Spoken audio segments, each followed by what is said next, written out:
morning, everyone, and welcome to our live broadcast of the National Rowing Championships here at Burnaby Lake in Vancouver, British Columbia. I'm Jenny Wallinga, and I'll be broadcasting with Kim McQueen.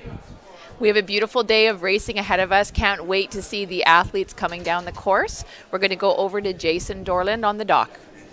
Good morning, Kim and Jenny. It is a beautiful day, and we're down here on the dock in Burnaby Lake, and the conditions are perfect. Mother Nature has agreed to be conducive today for great racing, and we're certainly looking forward to watching our national team athletes come down this course. Great, and let's get started. We'll have our first races coming up very shortly. We have the women's D final for the single.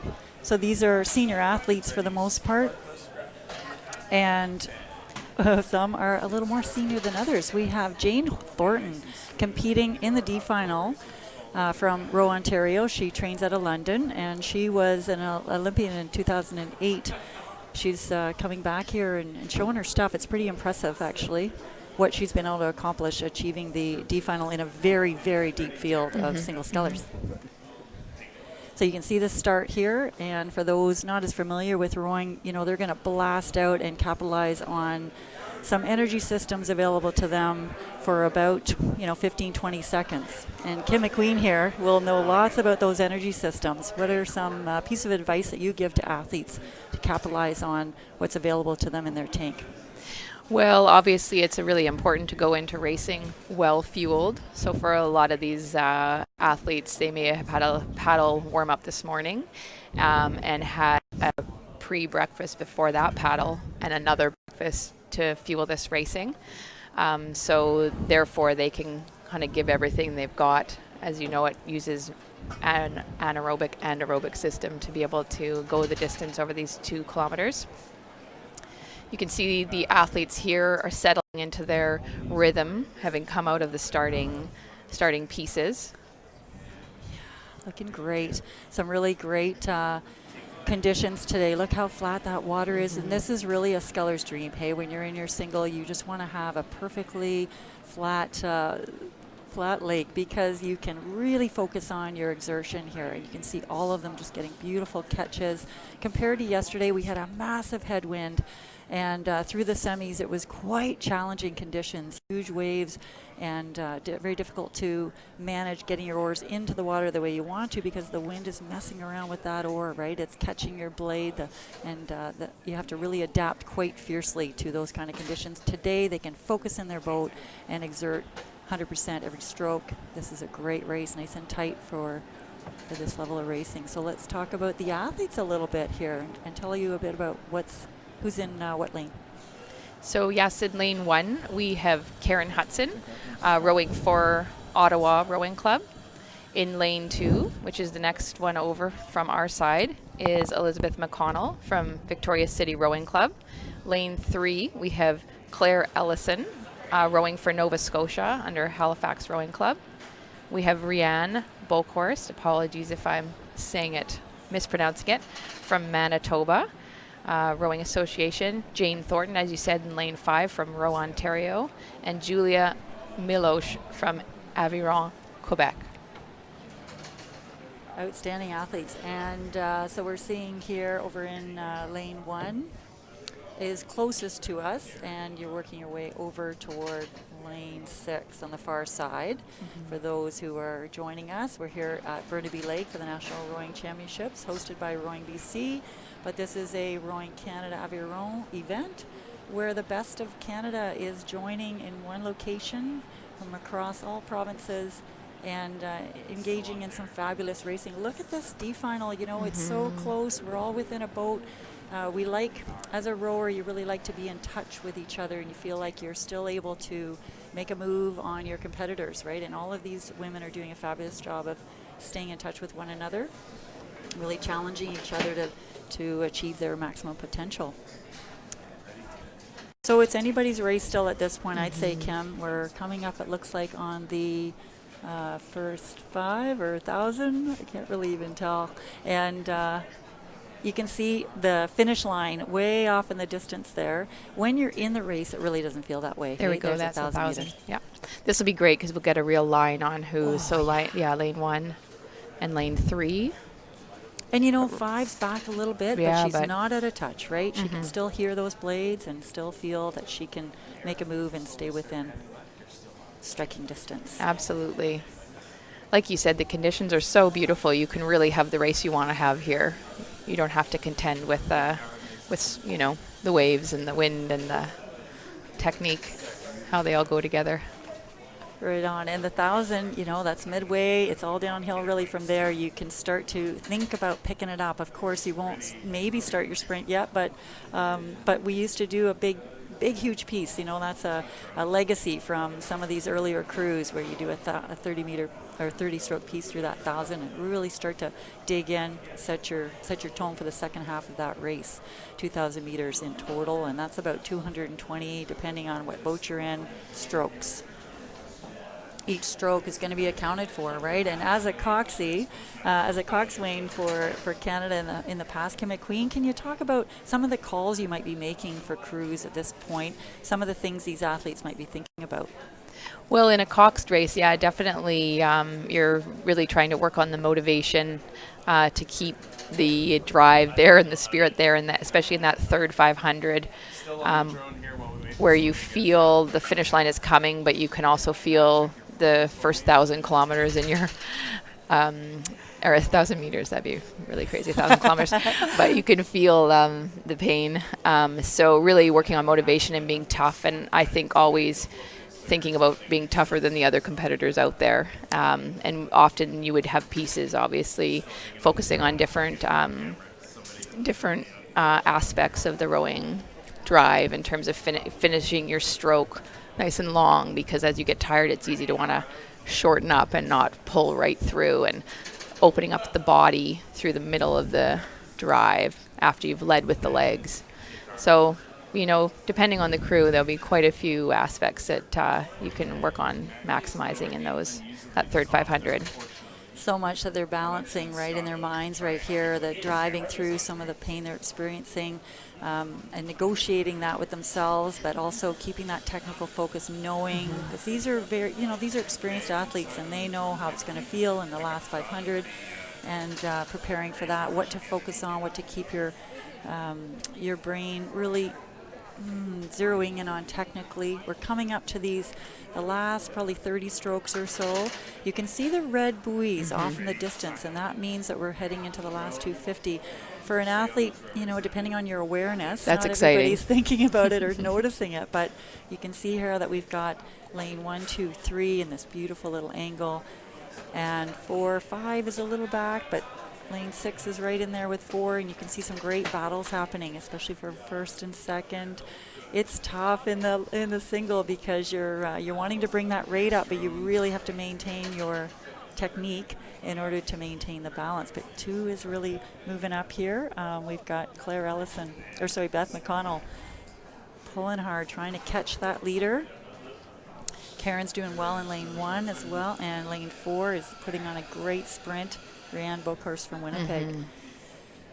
You can see the puddles as they pull harder, how far the puddles go off their stern of their boat, right? And just that effort leaving a trail. Isn't this beautiful coverage? So we've got a drone, we've got some cameras at different points down the course, so this is fabulous. It's really wonderful to be able to see. You can see the course, right? The direction that the boats are heading in and how crucial that is. If you're off course just slightly, that can really cost you. These ladies are all keeping a fine course and staying very smooth. It's a sign of timing, you know, whether your oars are going in at the same time. Coming up to the last few strokes here, boom, there goes the horn. It's and like we have lane lane 3. 3. Yeah, Claire Ellison winning that. Claire was in the A final at the Junior World. She comes from Halifax and is representing Roe, Nova Scotia here. Great job on her part. Beautiful battle from Beth and Karen as well. And of course we've got Jayne Thornton here, who put on a really brave showing in lane 5 and held contact with the field all the way down. Wonderful to see her back in the shell. And Julia Meloge, beautiful job in lane 6 from Aveyron, Quebec. All of these women, you know, battling to get into this D final. These are the top 24 athletes really in this field, and it was a very deep field, at least 60 to 70 athletes competing.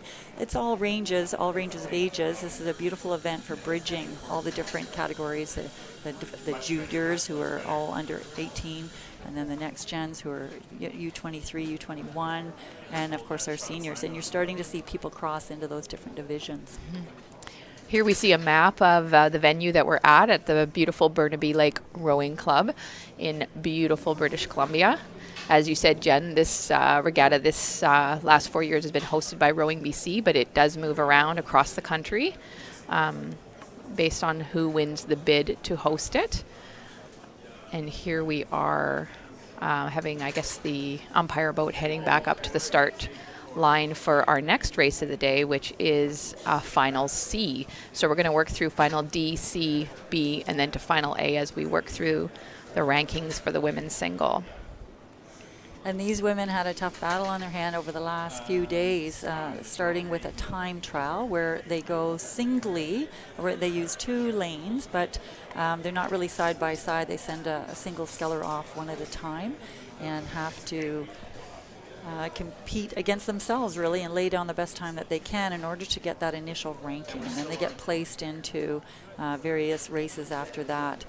With a really deep field like the women's single, there were a series of races that they had to compete in to find their way into these finals, A, B, C, D, top 24.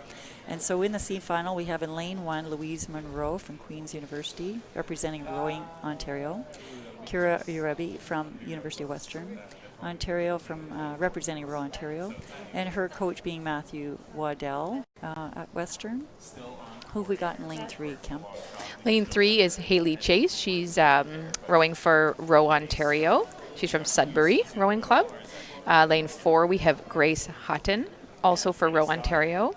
And in lane 5, we have Jenna Pelham from North Star Rowing Club, which is a Row Nova Scotia boat. And lane 6 is Layla Balouche from Row BC. And Layla trains out of Elk Lake, so I see her on a daily basis. She's at UVic right now. She's just been doing a great job. Really lovely to watch her move her way up the ranks in terms of these kinds of races. She had a great result at Henley last summer, and we have a bit of information on some of these women in terms of their successes over the past. Jenna's returning to rowing. I had a great chat with her at Henley this summer, and she's deciding to really go for it. Wonderful to see her here making the C final.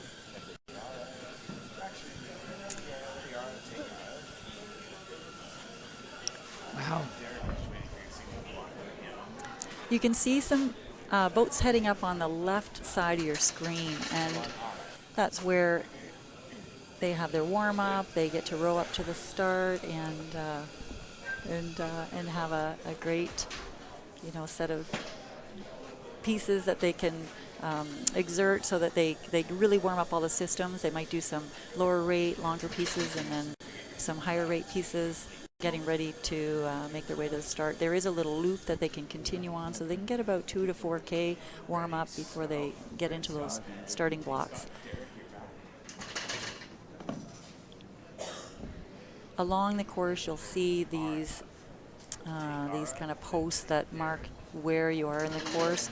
Again, it depends on the awareness of the athlete, whether they're going to notice where they are. Mostly it's happening in their brain, right? They have a race plan and certain kind of series of strokes that they're working on for each of those sections of the race. They might break it down into 250s or 500 in their reins. They might be counters where they're counting up the strokes to help them know where they are. Mm-hmm. Some are more heads up where they're noticing those markers at the 500, 1,000, etc. Usually, too, they would have an idea of what kind of a pace that they are looking to put down given the weather conditions. And so sometimes I, too, think the time that has elapsed in the race will give them an idea of whether they're, at the 500, the 1,000, 15, or approaching the finish line. So this looks like they're approaching the 1,000-meter mark. So we'll probably be able to get a nice side view to see how crews are coming through here. Very close race. Awesome. Again, just like the D final. Right, looking really tight between 1, 3, and 5, with 4 holding on to lane 5 here quite nicely. So that's Grace. We've got Louise and Haley and Jenna all quite close, but Layla's right there as well, all keeping contact at the 1,000. That's a great sign. So really, again, it's anybody's race here. Someone could put in a big move at any point and catch up. These women will have seen each other in various contexts, right? Different races during the year. They may be competing against each other and sometimes with each other at different events. So they know each other well, and it's really quite a collaborative competition in that way, right? They've experienced each other in a boat together or beside one another in different kinds of races. So they're learning about each other and challenging each other all the time to improve. Yeah. Great to see. Every race is a new race, right? So it's neat to learn about yourself and learn about your competitors and have this opportunity. Here we can see the how people came through the 1,000-meter mark. You can see that Haley Chase from lane 3 was in the lead and very close for second and third position through the 1,000. So we generally use as a rule of thumb maybe 3 seconds would be a boat length lead. So these ladies would have been overlapping their boats in terms of coming through the 1,000-meter mark. As we talked about in the last race, this third 500 can really make or break the race, I suppose, as your mental toughness really has to be there.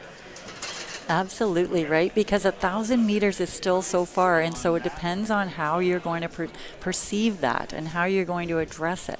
Am I going to dig in here and lay down something really spectacular and then sprint for 500, or am I going to kind of cruise through this third 5 and then do my sprint? People have different tactics based on their strengths. And it's a fabulous, I love this third 5, right? It really is where you make a break, whether you're going to lay something down. Also, sometimes what you can see out of your peripheral vision is one of your competitors making a move that they have planned in that third 500. And so choosing whether you are going to hang on to them during that move and or respond with your own move really does become quite tactical.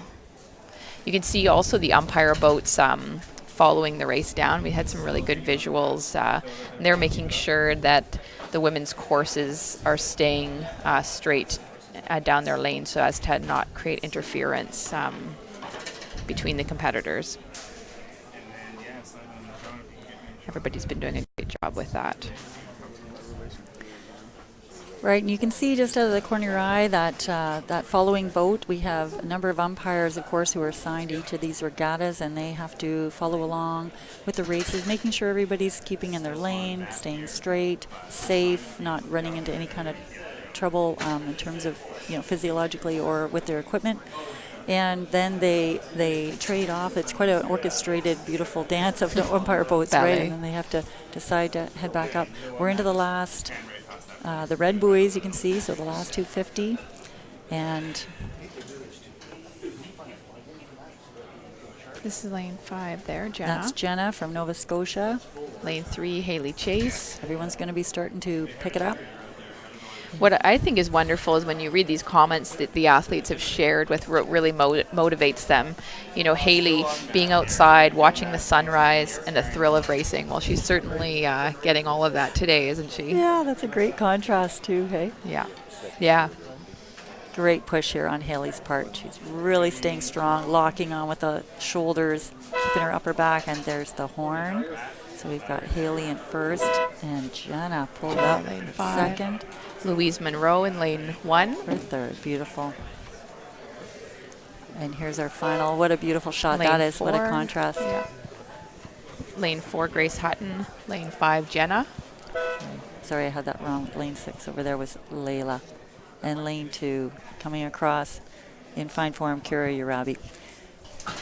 So Kira's a U21, and you'll see this real span of ages in these races. They've fought hard to get into these finals, and it's wonderful to see the next gen athletes breaking into these higher level finals. Hey, so congrats to, we had Haley, then Layla.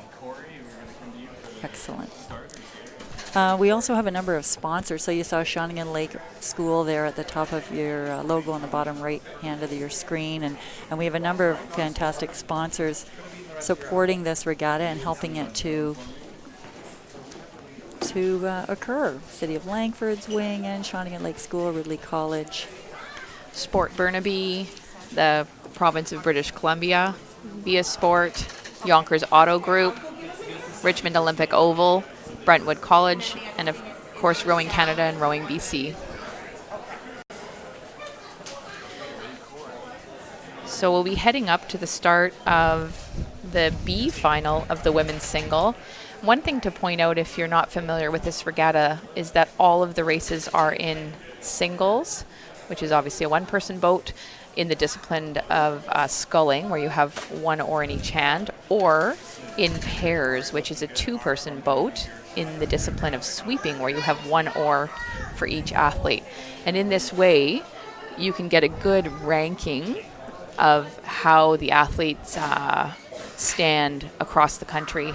And like you said, there's so many levels here. We have athletes that have just competed at the World Championships and have just done that a few weeks ago, up to junior athletes and next gen athletes, so they can come and test their mettle.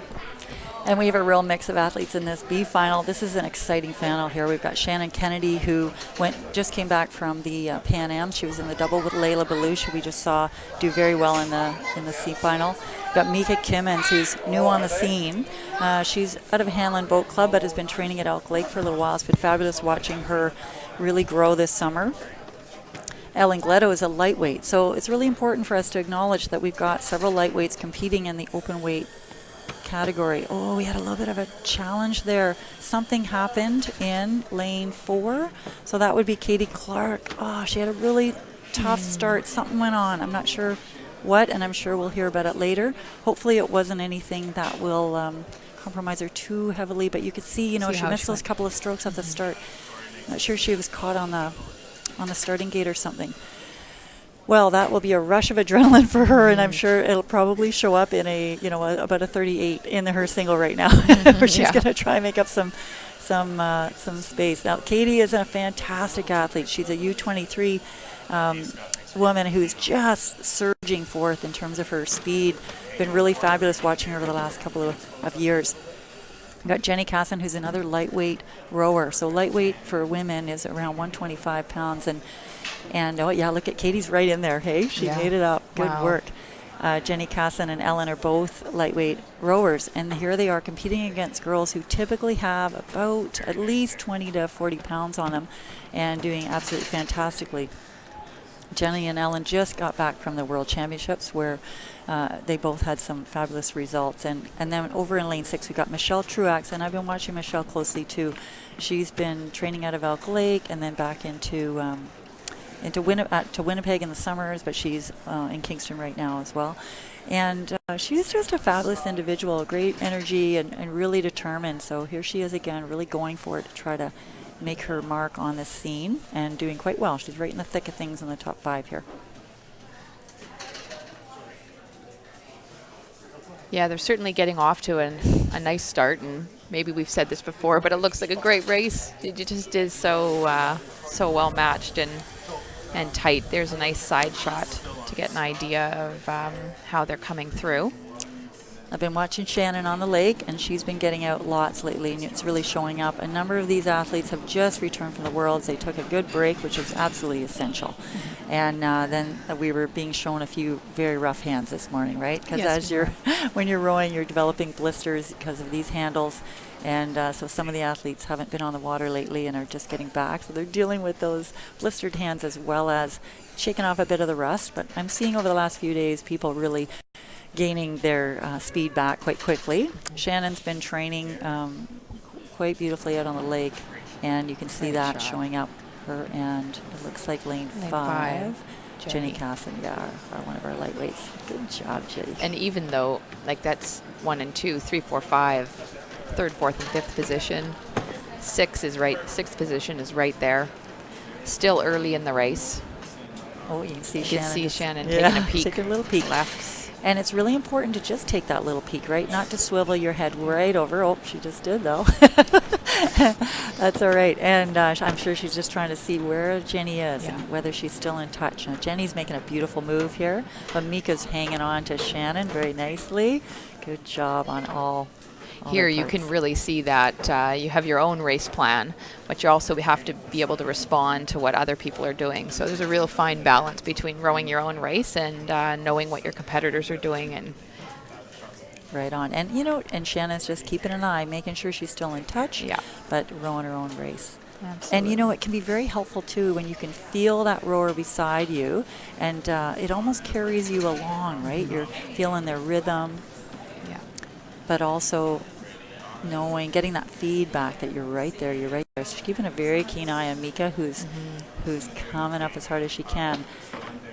I've been watching Mika as well. She just went to the Henley Regatta. Here we are at the 1,000. Jenny Got passing Jenny out through. in front. And followed by Shannon. Mika. Oh, we can't see Shannon, so I'm sure she's there as well.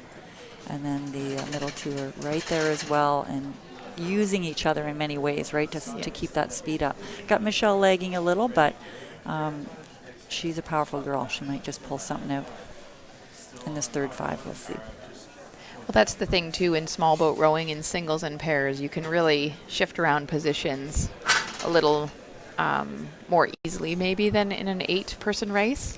Right. Exactly. So we won't see any 8s until the Canada Cup. But, exactly. You've got so much less time to really change things up in an 8. It's a fast and furious race, and you're moving at such a huge speed that it's tough to make a really significant move. Here's a beautiful shot. I love this drone footage, man. We really would have had to hire a helicopter back in my day, so this is fabulous, and that would have upset the whole race. Might have caused a bit of a wind and wave. Oh, you can see this beautiful curve where it's still quite a close race, but we've got lane 1 and 2 starting to really make a move away from 3 and 4, breaking away, but Jenny is just holding a great lead here. Pretty solid. She's still got some work to do in that we're coming up to the last 500 meters, and that's about 60 strokes, so there's lots of time. Shannon's keeping her eye over there, keeping her eye on Mika. What happens here at these races as well is we'll be keeping track. The organizers are keeping track of how people are doing cross races. So we've talked about the lightweight category, but when they choose to row in the open category, they're considered as an open weight athlete. And then we also have juniors racing, and some of them break into these upper finals. So we'll also acknowledge how they do accordingly, and U23 athletes the same way. We'll have a first, second, and third placing for those people. So we got Jenny still in the lead, but by 1.26, not a ton. And boat overlap. And Shannon close on her tail, and Shannon and Mika battling. But if I was in that single, I would feel pretty secure with the amount of space left and with the amount of sprint I'd have in my body to keep a lead on Mika there.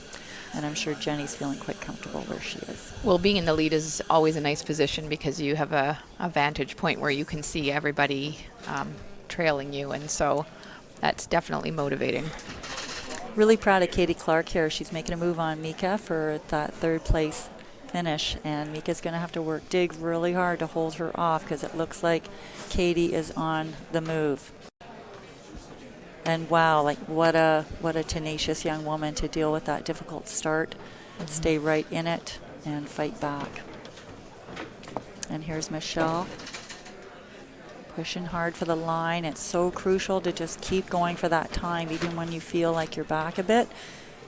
You just never know. Keep your head down and keep pushing. Well, yep, and Katie has moved in on Mika here.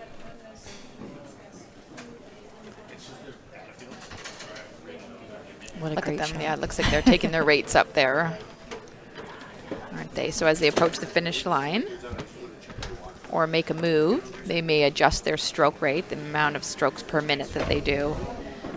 Very exciting. And see the Shannon's effort. really laying it down here, trying to catch Jenny Casson.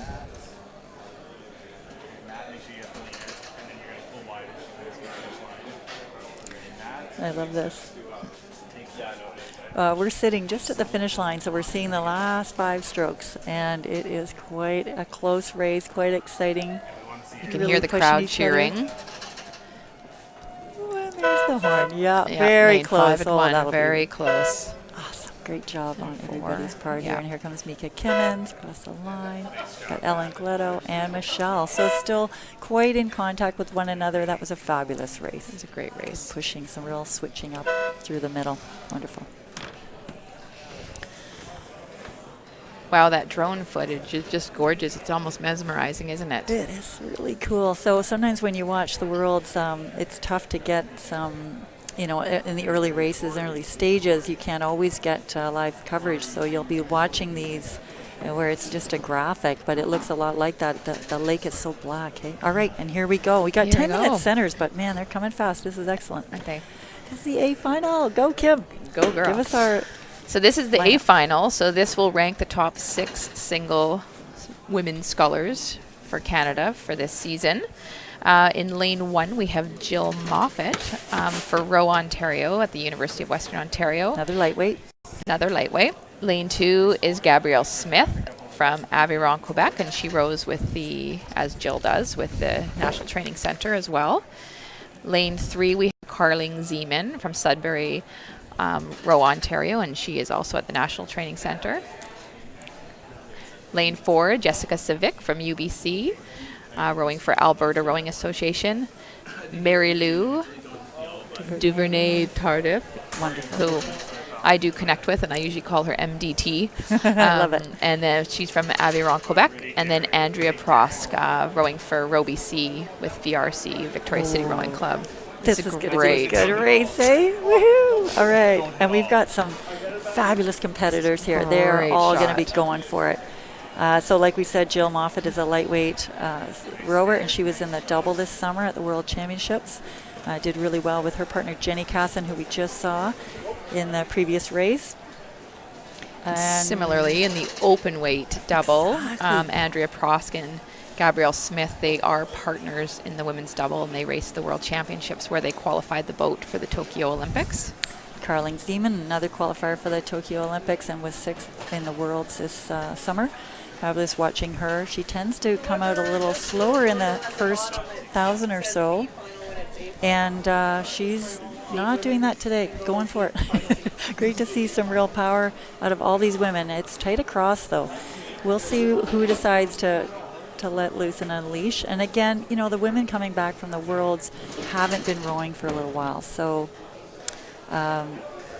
this will be them, again, shaking off the rust and getting back into this competition sort of mindset. Jill But taking you a can look. see it happening over the last few days. Now, Jess Sevick, I'm really loving watching her because look at her challenging Carling, right? Over in lane 4 there. What does she love about rowing? The endorphins and being outside. Well, She's definitely a go-getter, as are all these women, really, though, and they all do know each other very well because they row together in Victoria. Now, Jess went to the Pan Ams with Carole Love, an enduring coach. She's touched so many people, so many athletes, and had a real influence in their careers. But you can see what Carole touches. She really sparks some real golden energy out of these athletes. So Jess is doing just great, hanging on to Carling beautifully. We've got a little battle in lane 1 and 2. They're checking each other out here. We've got Jill in lane 1, the lightweight, with Gabby. And over on the far side, we can't forget about Andrea Pross. So she's going to be there, right? She is a fast sculler. Typically, in the past few years, we've seen Carling, then Andrea, then Gabby. Things have been shaken up a bit at this regatta, but I'm sure that Andrea is going to fight all the way to the end here and stay as in contact as she can with everyone. And, of course, Mary Lou out of Quebec, right? She's Carole Sauvé works with her, and she's been showing really well through this regatta, powerhouse. So I would expect that we're probably coming up on the 1,000-meter mark, and there it is right there. We've got the world's best time is 7 minutes, 7 seconds, and that was from 2002 World Championships. So using sometimes those numbers will give you a clue where you are at in the race. And we are not going to be breaking that record. It today, won't I be don't a think, record day today, but these gals are doing a wonderful job. Yes, and that's the thing, is it depends on a lot. In rowing, you really depend on the conditions, the quality of the water, the kind of water. This is going to be a heavily sedimented lake, right? So it's not going to be a fast lake to get fast times on.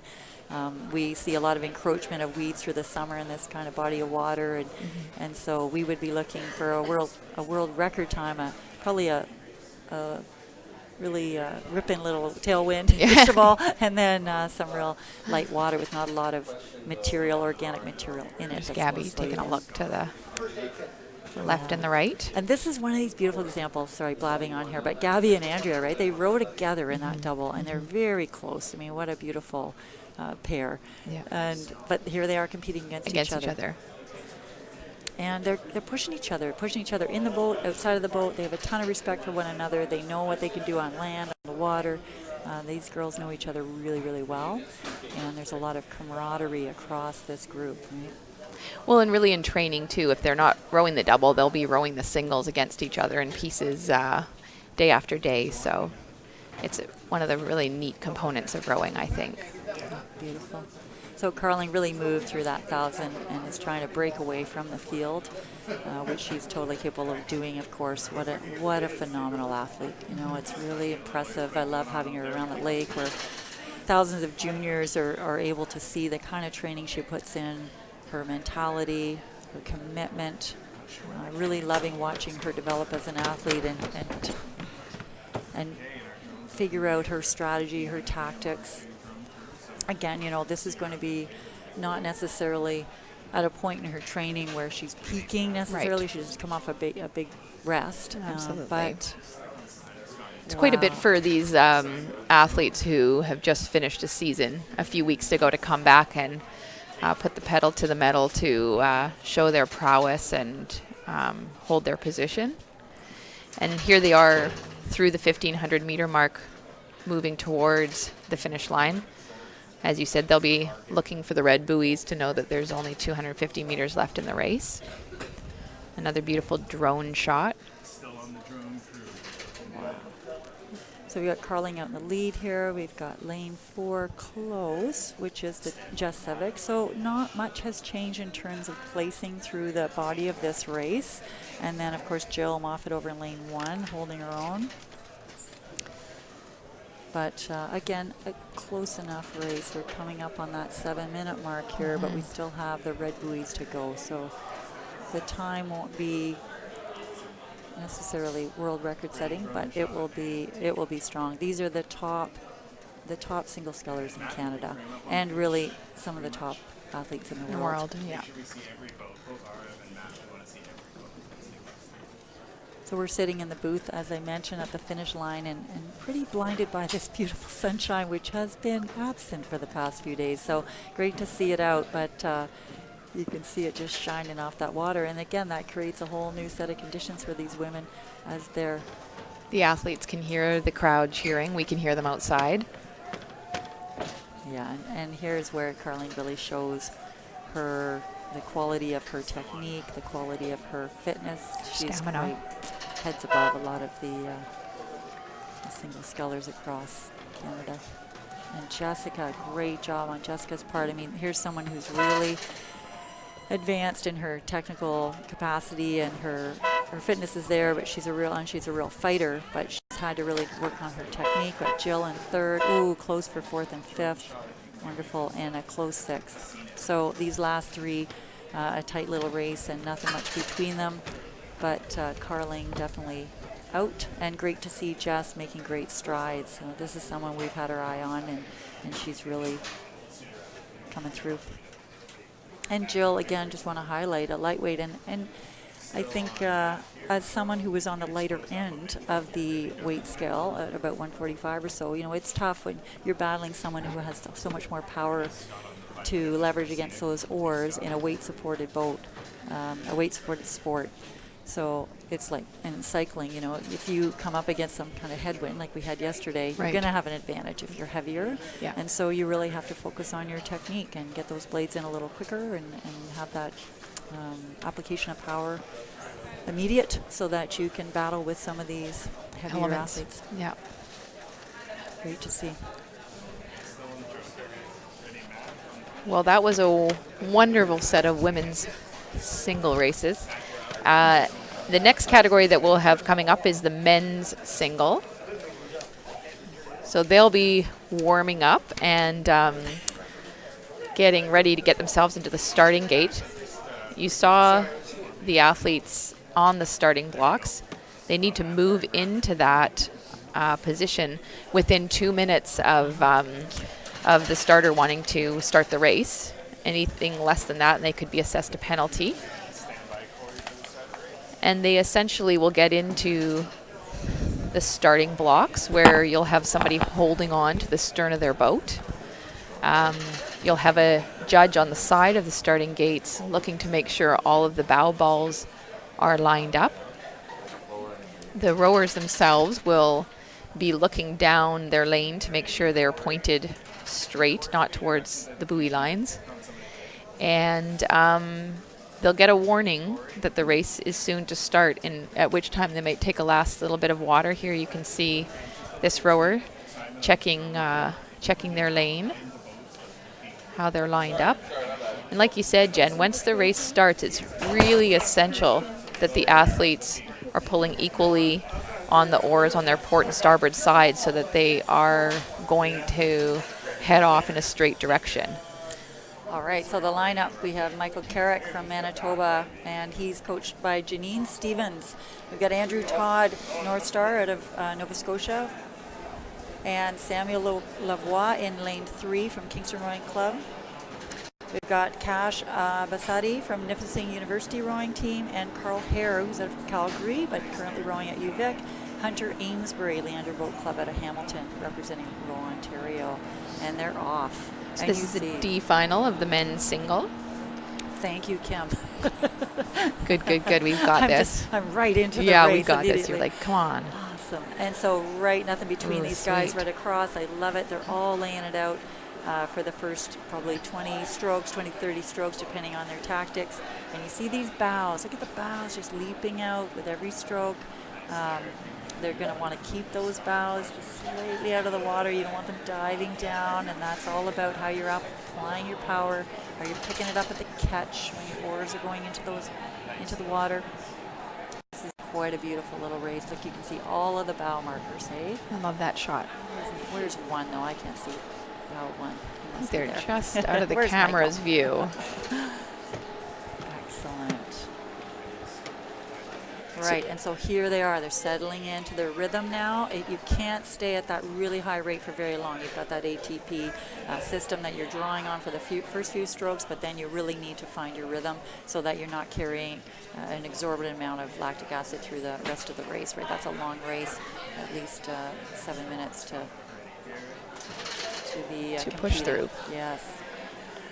Yes, right. As a point of reference, the world's best time in the men's single was set in 2017 at a World Cup rowing regatta at 6 minutes and 30 seconds. Wow. And like you said, to set world's best times, really you're looking at the venue to be set up well for fast racing, the wind and weather conditions to be good. Athletes are usually tapered, so it'd be pinnacles of their training season.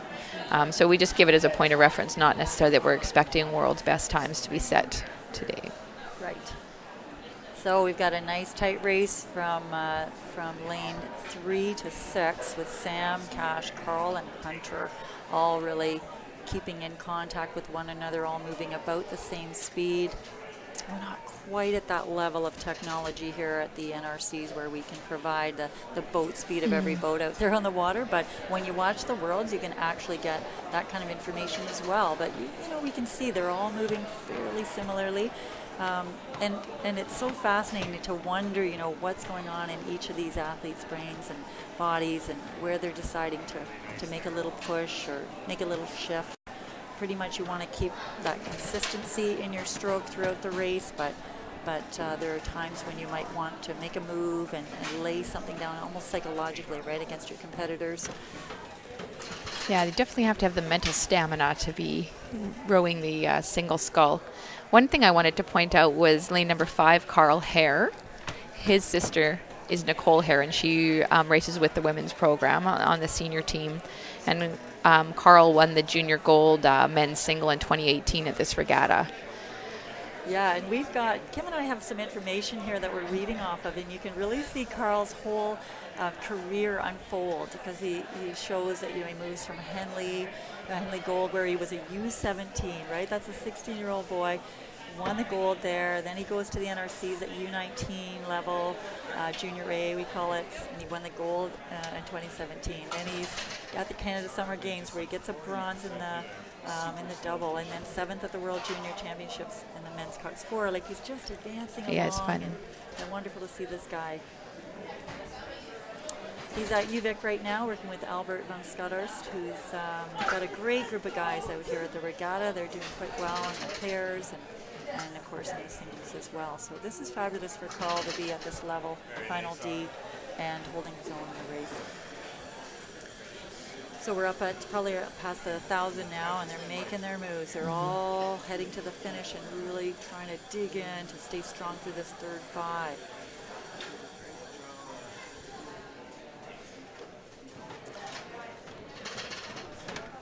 There's a beautiful drone shot. You can see them a little in the distance here. Sometimes the drone shots are beautiful but tricky to see the positioning. We've got some data from the 1,000-meter mark showing that lane 4 maybe moved in through first.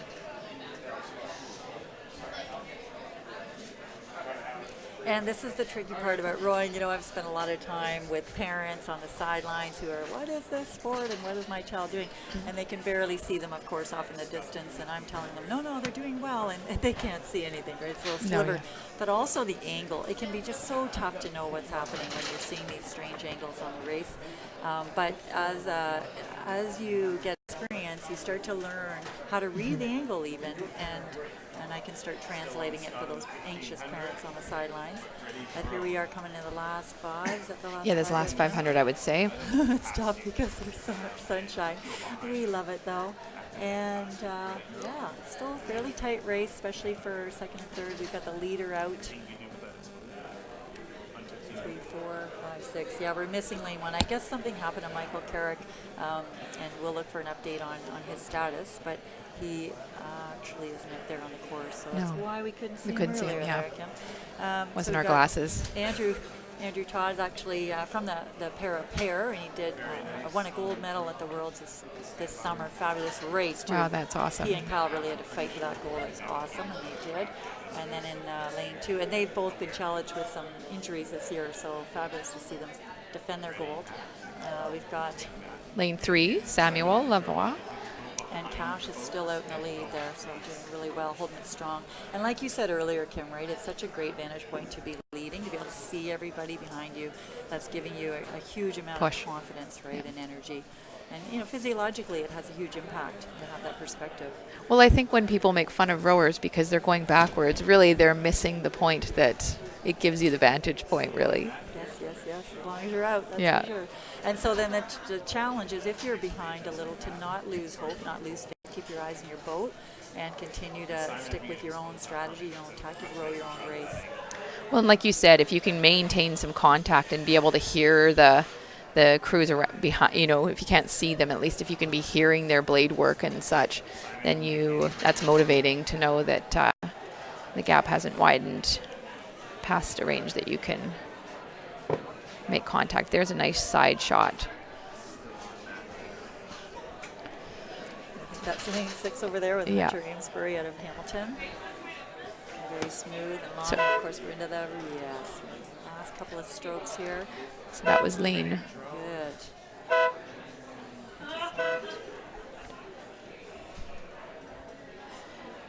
And of course, we always have to wait for the official results, but you can see that was a very strong race for those top 4. And then we have lane 5 coming in. That's Carl Hare. Again, not spending a ton of time in the single this season, right? He's going to be working with his university crews, mostly in sweet boats, getting ready for CUs. But great showing for him. And here are our official results within. Not quite. They're coming up shortly. Yeah. It looked like Cash had won that. Yeah. In lane 4. Coached by Dean Hay out of Nipissing. So here we're seeing the starting line of the C final for the men's single. Here he is checking his course, tapping it a little bit with his starboard oar. Yeah, and that's a really stressful situation to be in when you're sitting in those starting blocks. You know, the umpires are telling you how much time you have. They'll give you the little calls, 3 minutes, 2 minutes, and really within the 2-minute gauge, you got to be ready to start. So and they're off. And our starting lineup for this C final, we've got it in lane 1, Alex Watson. Alex is training out of Vic City. Lane 2, Spencer Keeler out of Guelph. Lane 3, Matt Hamater out of UWO. In lane 4, we've got Lucas Austin out of Leander, which is in Hamilton, and Kyle Newby in lane 5 out of Don Rowing Club in Mississauga. Saul Garcia of Juarez, he rows out of Elk Lake with UVic. He's a UVic alumni, so not attending UVic right now. And go ahead, Kim. So you can see the umpire coming in behind one of the lanes to give the single sculler some feedback. And they'll show their white flag to show the athlete which direction they need to shift to. One thing, though, is that you just need to make little shifts, right? They go a long way. If you overcorrect, then you'll be heading back towards the other buoy line and be making an S zigzag down the lane, which will add time and distance onto your race. And having been coached by you in multiple boats, I really appreciate how the soft touch that Coxie has. And we have to remember that when we're sculling or in an uncoxed boat where we're having to steer. You really have to make these very, very subtle adjustments. Because you can imagine, right, the angle, a tiny little shift in angle, and suddenly you're heading off west instead of east. So you really need to be very careful. And nobody really wants to row longer than they have to in a racing condition. I've seen so many world champ races where it's lost in those last few strokes because they're going on off course slightly, very, very slightly. So that was a great shot. We could see Alex Watson there in the front of our screen. We could see, I think lane 3, Matt might be out. There's Alex in lane 1. And yeah, we've got lane 3 that's leading, lane 2, so that's Matt and then Spencer. And then a good race over for 3rd and 4th between Alex, Lucas, Kyle, and Saul. We had some challenges yesterday with the big headwind, and that then you have to start to be thinking about the fairness of the lanes as well as the safety of the water. We've got some junior athletes here, so we don't always have the luxury of knowing that these are really seasoned, experienced athletes. Although these are strong junior athletes, we still have to be very conscious of the fact that they're younger and may not have as much rowing under their belt. So when the wind whips up, we have to really be making those careful decisions in terms of safety, but also fairness. Now this is quite an open lake. There don't seem to be the shelters that can cause an unfairness in the outside lanes, but we're seeing that kind of, I find, increasingly at world class events where they're having to reassess as the regatta goes on. Absolutely. And that's called a fairness committee, so they'll make decisions about whether they need to reseed. We typically seed, like in swimming, with the inside lanes, the middle lanes as the higher seeded athletes.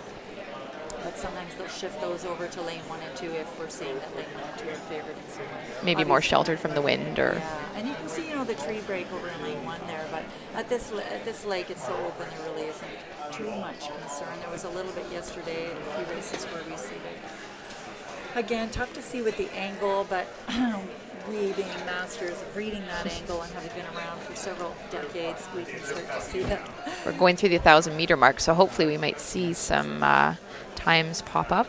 It looks like lane 2 and 3. And so we're still seeing a huge battle between Spencer and Matt, with Alex probably in 5th or 6th. We've got lane 4, Lucas and Kyle battling over there for 3rd.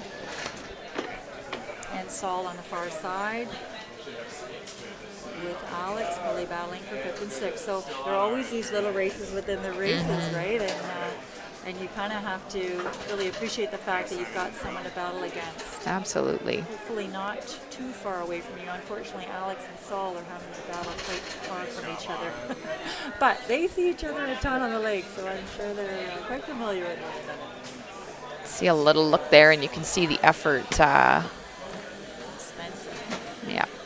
Spencer representing Row Ontario. So some of these athletes are showing as representing their here Saul's in 3rd. I'm sorry, I wasn't reading that very well because it's far away. We're not seeing him much, but they're representing their province. So that means they've got some funding to get out here, and they've met some criteria, which is how they gain that funding.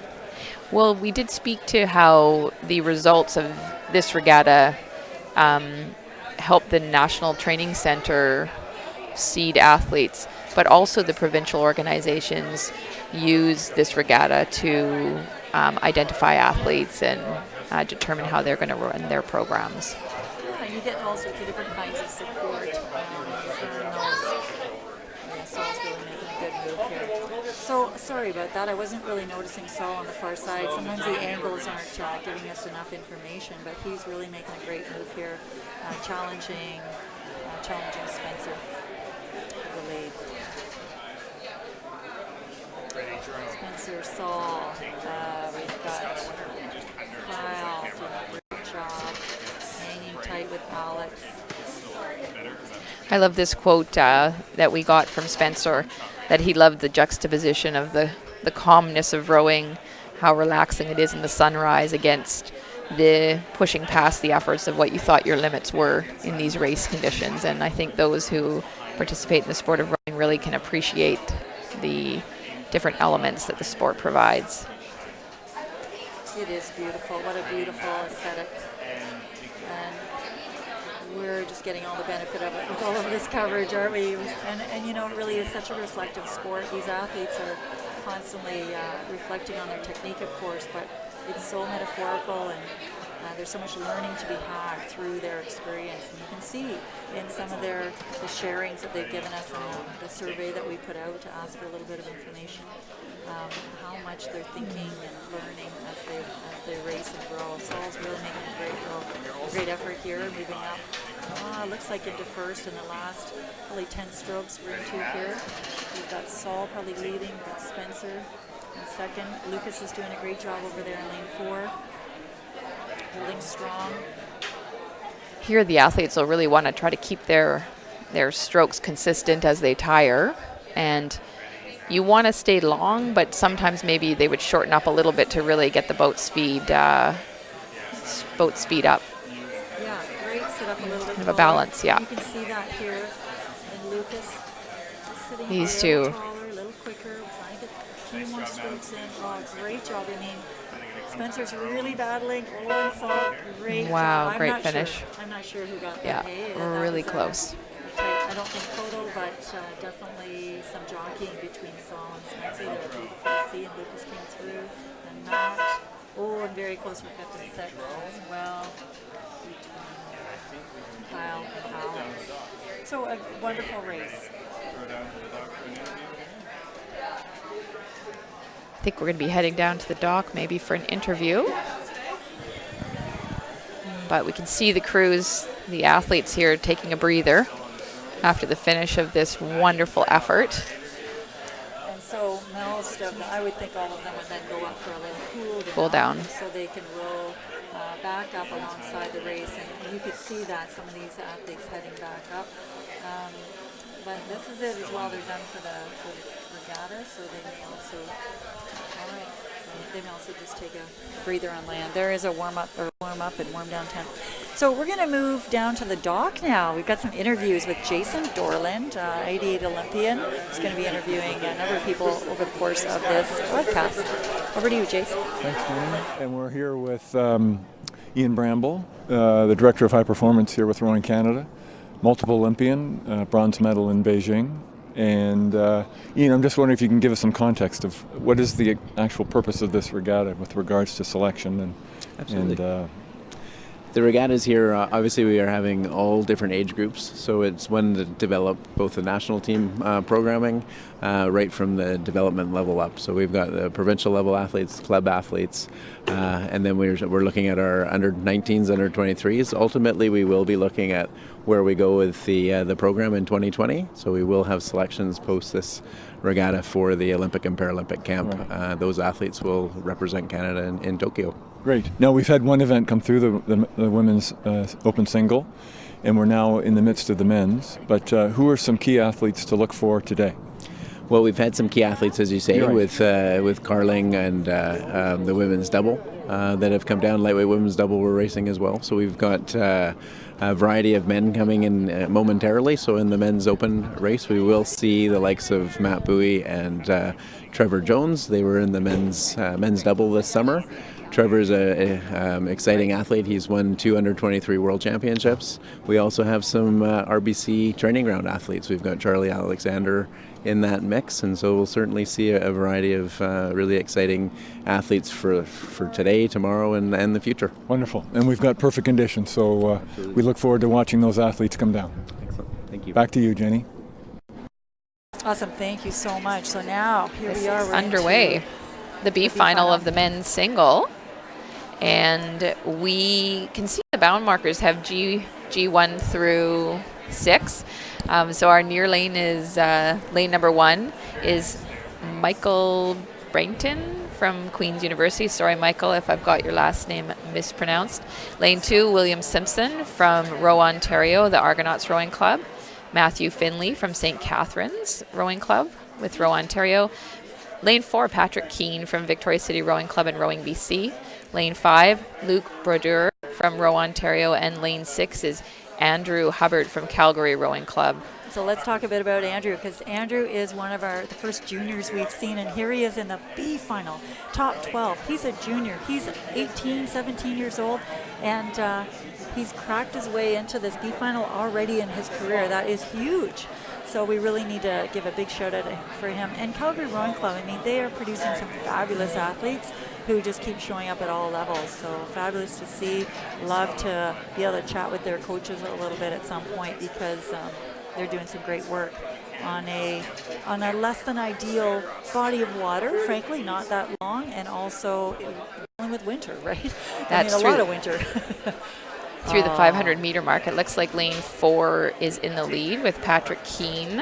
Which would be to be expected, right? Patrick is on the national team. He's a lightweight, however, a phenomenal lightweight, right? Has some fantastic times on land and on water under his belt, and always an amazing competitor. I've never seen someone dig so hard.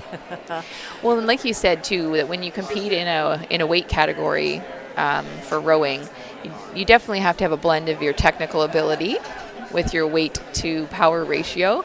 And so not to say that there isn't wonderful technique in open weight rowing as well. It's just that you really have to be fairly dialed in a lightweight category to be able to withstand the wind and the weather.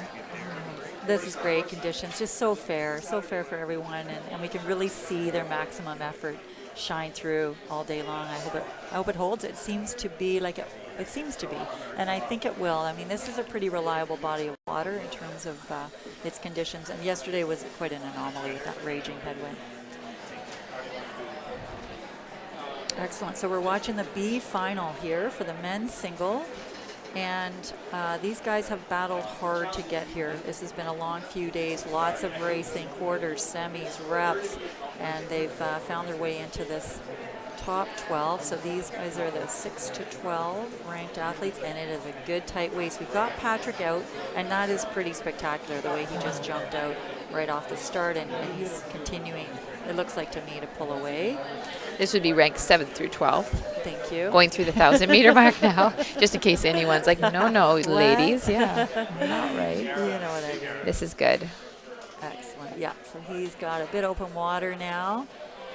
And again, hard to see what's happening on the near side here. They are coming into view, but it looks like lane 4, 5, and 2. 2, 1, pretty close. So that's Luke, and it's so great. Luke Brodeur, William Simpson. These are names I keep hearing from the younger athletes. You know, they're looking up to these guys, and they're so fast. So really great to see Luke. I've been watching him over the last few years advance and do such a great job. He's been rowing with you, Vic, just graduated. Quite the leader, a real leader in the sport, a really fine individual. And then William Simpson, it looks that he won the U19 under 19 men's single at the 2018 Canadian Henley.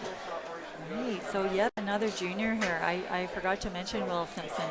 I've brought about 13 juniors over, so they're looking up to these guys, and they're maybe only a year younger, but they can see that what's possible when they see these juniors cracking into the B final. This is pretty fabulous. Impressive. Because, we've got the national team athletes here, right? Even though they're coming off the Worlds, they have all made the effort and commitment to be here, and they're showing their stuff for sure. So for these athletes to be competing with them leading up to these finals, the junior athletes are pretty thrilled to be interacting with them. So kind of 2 races going on in this event, the first 3 and the second 3, and that's great. That's fine. There's a race within the race where people are having to really challenge each other and can see each other and feel each other, hear each other. You can see the balance. They look so smooth and beautiful, but every stroke is a bit of a challenge. I saw someone saying in one of their comments that their main focus is to always seeking that perfect stroke, the constant attempt for a decent stroke, and that's from Alex Watson. It's relentless. Okay, coming into the last 250 here, last 500, yeah. That's 500 looks like, so about 60 strokes left. No, that looks like the 250. Yeah, I was going to say, I was looking for the 1,500 meter marker, but I think you're right. It might be in the... I guess we'll be looking for the red buoys here to know that we're in the final 250. So Patrick leading. We've got Luke over in lane 5 there, who's coming in for a hard second. Third looks like it is Matt Finley. But we've got William Simpson pushing hard against him. And then over in lane 6, Andrew Hubbard. So these are our juniors, right? They're right in the race. And Alex and... Were we wrong? Put the 1,500 meter mark in view here. Excellent.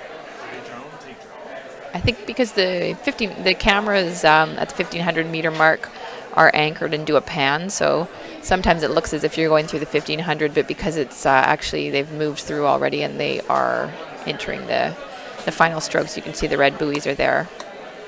And Michael Bryington here from Queens in lane 1, and it looks a little spread out, but these guys are fighting hard and they're all within contact.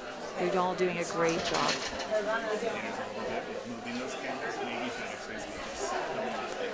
So you can see lane 4 trying to hold off a push from lane 5 there. They'll be well aware of each other. Meanwhile, lane 5 will be trying to reel him in and grab him with the oars as he reaches out for that stroke. Yeah, and Luke's doing a great job. He's really moving, and he's definitely moving on Patrick. So that's a great effort here. And then into third. Last couple of strokes. Oh, it's hard when you hear that. It'll be a tight for the last... Yes. 4th, 5th, 6th. Spots, boom, boom, boom. Very close. Excellent effort. And that's what you want. You want to have those close finishes, pushing each other where there's nothing much between the boats. Certainly makes for a great race. All right, our sponsors, we should really acknowledge some of these great supporters of the event. We've got Shawnigan Lake, who really stands for that strong rowing tradition and is a partner training venue for RCA. Of course, we've just gone through that National Team Center process where we're trying to find a home base for the team, and we had some amazing proposals put forth, and we had to find the location that would meet the most criteria. We then created a bit of a combination between Quamachin Lake, which is up in Duncan, about an hour out of Victoria, and Shawnigan Lake for the distance. So those two partners are now working together to lay out plans to create a home base. So here we are at the starting line of the A final for the men's single. I was just smiling as I saw the name on one of the single sculls as the Malcolm Howard. So I always love to see the names, of past Olympians. Honored. on those boats, Yeah, It's yeah. such the thread of time. We just had the Hall of Fame last night where we were honoring our 84 men's 8, the 76 women's Olympic team. Look at all those Raw Ontarios represented in that A final. That's awesome.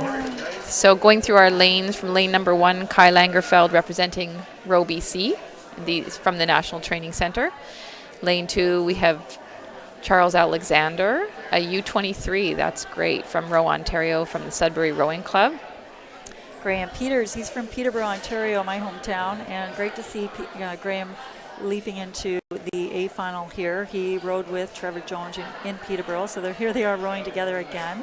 We got Matt Bowie, who was in the double this summer with Trevor at the Worlds. He's out of St. Catharines, and Dan de Groot out of St. Catharines as well. So these are real hotbeds of rowing, and we've seen Sudbury come up multiple times, right? And again, Northern Ontario, and yet they're producing these amazing rowers, and good on Amanda Schweinbenz out there, who's having a huge impact on these You can athletes. see there the anticipation of the starting horn from lane number 3, and he just locks his oars in, getting ready for his first push there. And That's awesome. Great shot. A real calmness there in Graham's face, hey? Just Yeah. a little bit of a grit in his teeth, Yeah. but he was very relaxed. And look how short they're rowing here, Kim, right? Yeah. Technically, what's that all about? Well, usually at the beginning of the race and maybe a little bit at the end, you might shorten up the stroke a bit so you can get more strokes in per minute and really pick the boat up and get it moving, get the momentum going. And then as you move out of the starting procedures, then you start to lengthen out and really settle into the rhythm that you want to create. And a lot of that has to be determined, I suppose. Maybe different people would say different things, but how you lock onto the water at the catch, placing the blade in the water, and trying to pick the boat up with the push off of the legs, and moving through a sequence of leg push to body opening up and the arms finishing off the stroke. You can see this wonderfully in lane number 1 from Kai. Oh my God, right? I Yeah. could watch him row all day. Brilliant lock on. Oh, taking it with the lower back. Yeah. And long and strong. So Kai's been in his pair all summer long with his partner, of course, Colin McCabe, who couldn't be here. He's ill. And so Kai's had to jump into a single, and this is not Here an he easy is. thing to do, hey? And of course, just storming down the course in each of his races. Beautiful breathing rhythm. You can see this is a great shot, being so nice and close into the first 5. Yep, going through the first 500. We got Charlie trying to hold off Kai, but Kai is powerful. He's going to be moving through, I think. That's my prediction. But good on Charlie to get out. You'd have to be strategic, right? Yeah. And then who's way out here? That got to be Trevor. Yeah. Matt Bowie, Trevor. Excellent. Yeah. Yeah, so that's Trevor out there in the lead. And Trevor's been addressing some really challenging injuries in his forearms. He's really coming back now. He's had to take some time off, but he is looking great. He's looking a little bit like that German sculler to me. Yeah. One Yeah. growing a little shorter. I mean, Yeah. Trevor's a tall dude, and he's A little more upright. Yeah, Yeah. this is very cool. That might be something he's adjusting, right? Sometimes, many times, as you strive for the perfect strokes and the consistency. This is a great angle because we can see Graham moving, okay? See that moving through Charlie? Kai is hanging tough here and just doing his own thing. Nice long strokes, breathing hard, not getting flustered. Yeah. He's moving as well. You can really feel that rhythm coming out of these boats. Okay, far side, we've got Matt Bowie and Dan de Groot. Again, Dan is more a sweeper, one would say, but jumping into the single. And this is really crucial that everybody gets some experience in that single. It's probably the best boat for developing your technique because you have constant feedback. Well, and also as a junior athlete, 2014, he got a silver medal in the single at the World Junior Rowing Championships. So That's the background. I love to see an athlete who can race both sweeping and sculling at a high level. It's crucial. Yeah. So Yeah. Charlie's hanging on here, doing a great job. And Graham has moved through. Kai's starting to make his move, but man, Trevor is dominating. He's broken open water here. Trevor Jones over in lane 4 there. And Matt Bowie, who was in the double with Trevor, doing just fine over in lane 5. And we've got Dan DeGroot in lane 6. So talking about, switching all of these guys, really, a lot of these guys have had to switch between the sculling and the sweep. Some have specialized in sculling, and some are coming from more of a sweeping background or a dominant focus of sweep, but it's so crucial to get out in that single and get the feedback on your technique. Really proud of Graham here. He's been working hard at Elk Lake with Isolde Penny as his coach. These ducks are going to be in for a little awakening in a moment. Oh no, this is such a phenomenon. Oh, they're a whole fantastic families of ducks crossing the, looks like coots. Don't mind us.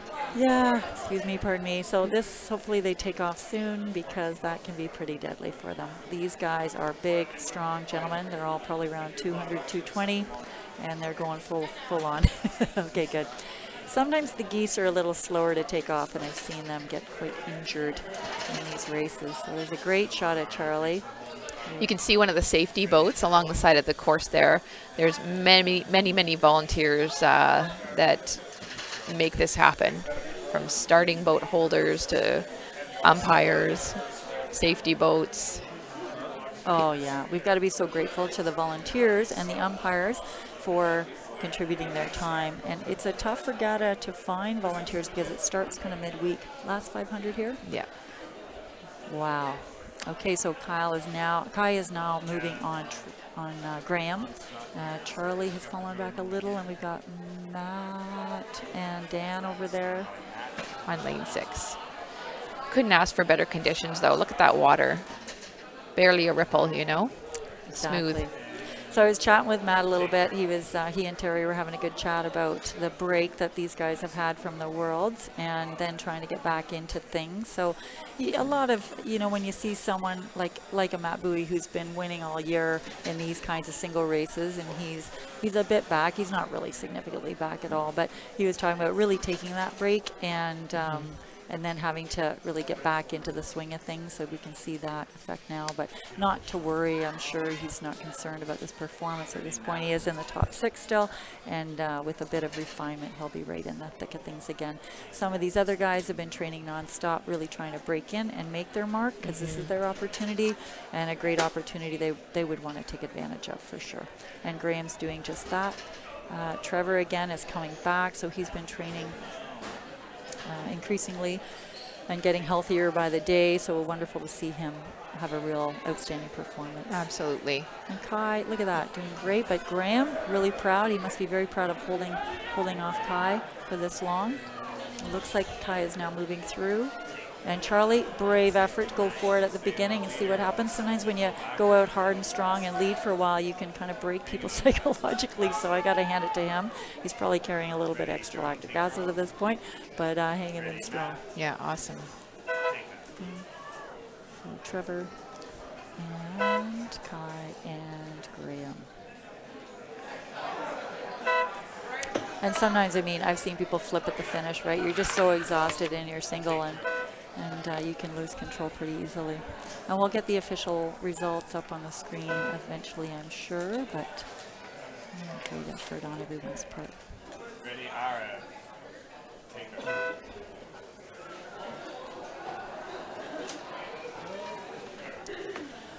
And what do we got going on here? It looks like something. There may have been some debris on the water. Snagged something on the motor. And they just have these constant, the safety boats are watching for athletes running into some kind of trouble, or making sure that, weeds or debris or frankly ducks aren't getting in the way of the performances. They may have had a little breakdown. They might have had a little trouble themselves, I think. Which is a common experience in a coach boat. Yeah. Suddenly you're following your crew, and suddenly you're not. Now you're dealing with mechanical issues. So these guys will make a quick spin and then start heading up toward the start and just do a little cool down. So Kim's just going to talk a little bit about some of our sponsors. So a huge thank you for Sport Burnaby for being one of the major sponsors of this regatta and welcoming us to their great space. There really wouldn't be possible to have this event without Sport Burnaby support, and in particular Jennifer Scott, who has really helped make this happen. How fortunate we are. All right, and we have the first final of the lightweight women coming up next. Yep, this is the lightweight women's single, and we'll just have a B final and an A final for today for this event. So that'll be ranking the 1 through 12th place. So this is an indication of a less deep field. Like, we won't have quite the numbers of athletes in this event, and so we only have the two finals on today's events. And as we know, we saw some of the lightweights that are traditionally rowing in lightweight categories race in the open weight category, which means they didn't have to weigh in this morning, whereas these women would have had to complete a weigh-in to determine that they are a good fit for this event. And the weight is 125, but what's that in? It's 55 kilos. So we have the B final, and in lane 1, we've got Abby on her right side over here in lane 2 in the middle of the frame. Abby Mayette is from Leander. Simone over on the lane 1 is just out of our screen now, and then we're bringing in lane 4, which is Kayla Bugea-Miller from Roanoke, Nova Scotia. So we're kind of honing in on the leaders. I think we'll be picking up the 1,500 meter mark camera shortly here, and then we'll be maybe able to get a side angle. You can see the red buoy marker there. Very showing the the Kim. There's a Cox's eye. No dust settling in this brain this morning. I was that athlete just with my head. I don't know. I think I saw the race in my brain, never really looking anywhere beyond. Yeah. Well, you have to And go quite internal to listening to my dig it. Coxie, that's right. what's going on. What does she want me to do right Trust, now? full 100% trust. Okay, it looks like over beside Hannah, we've got her buddy out of Nova Scotia, Kayla, who actually is leading. Yeah, that was a good little battle between the two.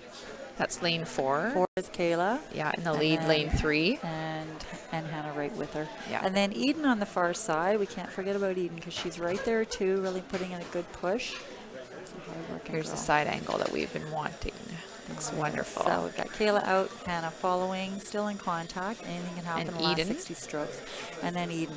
And here's where, the sprint comes in. And of course, tough in a single to make up huge distances, but they get some momentum going and anything can happen. And you can see Kayla going a little off course here. She wants to really keep track of that because it can cost her, especially in this last 5. She needs to stay really tight and have perfect timing with both oars because Hannah's coming. Absolutely. And in a single scull, there is no rudder attached to the foot, as Jen described in maybe a pair or 4 that does not have a coxswain. So here, really, she might lengthen a little bit on one side or push a little harder off one leg and make sure her blade timing on both sides of the boat is spot on. It really is such a mental battle, this sport, right? Keeping your focus and staying clear and true on your technique. But this is also probably a sign of Kayla just going for it. Yeah. Because she's probably going a bit blind here. It's really tough to keep your focus. And same with Eden, she's just going for it. And what happens is, the technique starts to break down a little bit because physically you're breaking. And you're into your last few strokes. You want to empty the tank, so you're really operating at your very limit here. Nothing left. Oh, and they're just trying to keep the power on. And really, your body will surprise you. You're not going to die, but your body surprises you at how it will keep doing what you want it to do, even though it feels like you have no more control over your limbs. So they're just trying to bring the muscle up memory. Yes. Cranking it up. That's a girl. Very quick little catches. Kayla's showing here. Great job. Not missing any water, even at this final strokes here. And Hannah's right there. Great to see her. Excellent. Pushing right to the very end. And Eden coming in third. Okay, we're getting better as we go, aren't we, Kim, at reading these lanes? Will be and these- perfect for the end. Yes, there's a lot of angles to contend with, but we're doing great. Yes, and this will be Abby. coming in, and then we're looking for Simone. And Simone's done a great job of just hanging tough and staying with it. She's probably very excited to be in this final, and she'll go for her personal best, right? Well, and really locking in 11th position in Canada in the lightweight women's single, that's very impressive. Yeah, exactly. Great job. There she comes. That's great. And I'm sure we'll be swiftly heading up to the start of the A final of the women's single. And we've got our starting list here. In lane number 1, Kate Walker from Ridley Boat Club rowing for Row BC. Yeah, so she must be out here training. Yeah. Or from here, but rowing out of Ridley. And that, that could be entirely possible. And that's the neat thing about these athletes, right? They may be from Peterborough, but then That's they're right. out in Victoria on the other side of the country training. Lane 2 is Trish Mara. She's rowing for Row BC. It'll be great to see what Trish brings to the race today. She's worked through some injury in the last season, and really hats off to her for being back out here. I can't wait to see this race unfold. Jacqueline from Row BC, lane 4, Kate Haber. She's rowing for Row Ontario and also affiliated with Victoria City Rowing Club. Lane 5, Alana Fogarty from Ottawa Rowing Club with Row Ontario, and lane 6, and they're off, Renee I'll say from Row BC. And Lafreniere. yes, thank you. Yes, and she rows with Craig Pond out of UBC. So I've been watching Renee closely, doing a great job of just advancing over the last few years. Has some great results at CUs and Henley over the last while.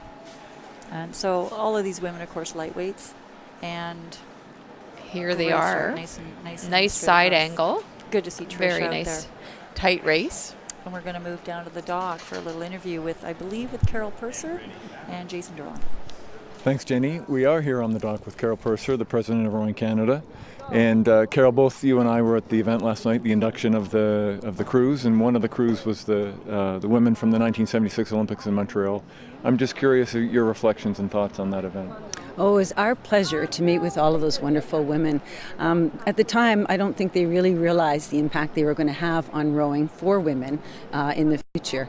But from that group of women and the tenacity they had to stick it out and be part of something brand new, many illustrious careers have come from that. And we have Tricia Smith, who is internationally well known in the world of rowing as vice president of FISA, and she's also on the Olympic Committee. And Sandra Kirby, who is in the Canadian Sports Hall of Fame for all her work on women and moving women forward in society. And Ghislaine Bernier, who will be inducted in the Canadian Sports Hall of Fame in a couple of weeks. And many more. There were about 30 women there last night, and to see them and listen to their stories and hear how much they enjoyed their time, and not realizing who they were in the future and in our real history, and inspiring. I talked to a number of young people afterwards, and how inspiring it is when they think they're hitting barriers today, how they're moving through them now, because they can see it's worth it. It's worth the fight to move through. So, and I don't like to use the word fight, because it was more about just enjoying and loving the sport and moving forward. So I was very happy that we had this opportunity to bring all these wonderful athletes back together again after so many years, because 76 was a little while ago. It was, and it was a wonderful evening. Oh, yeah. thank you. Terrific. Yes. Thanks very much. Great. Back to you, Jenny.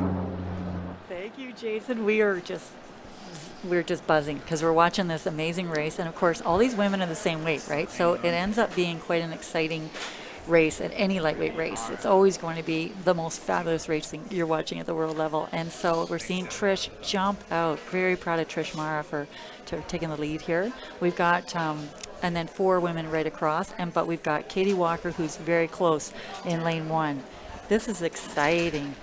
Very exciting. There's a good picture of Trish. She must be pleased to be able to have that vantage point.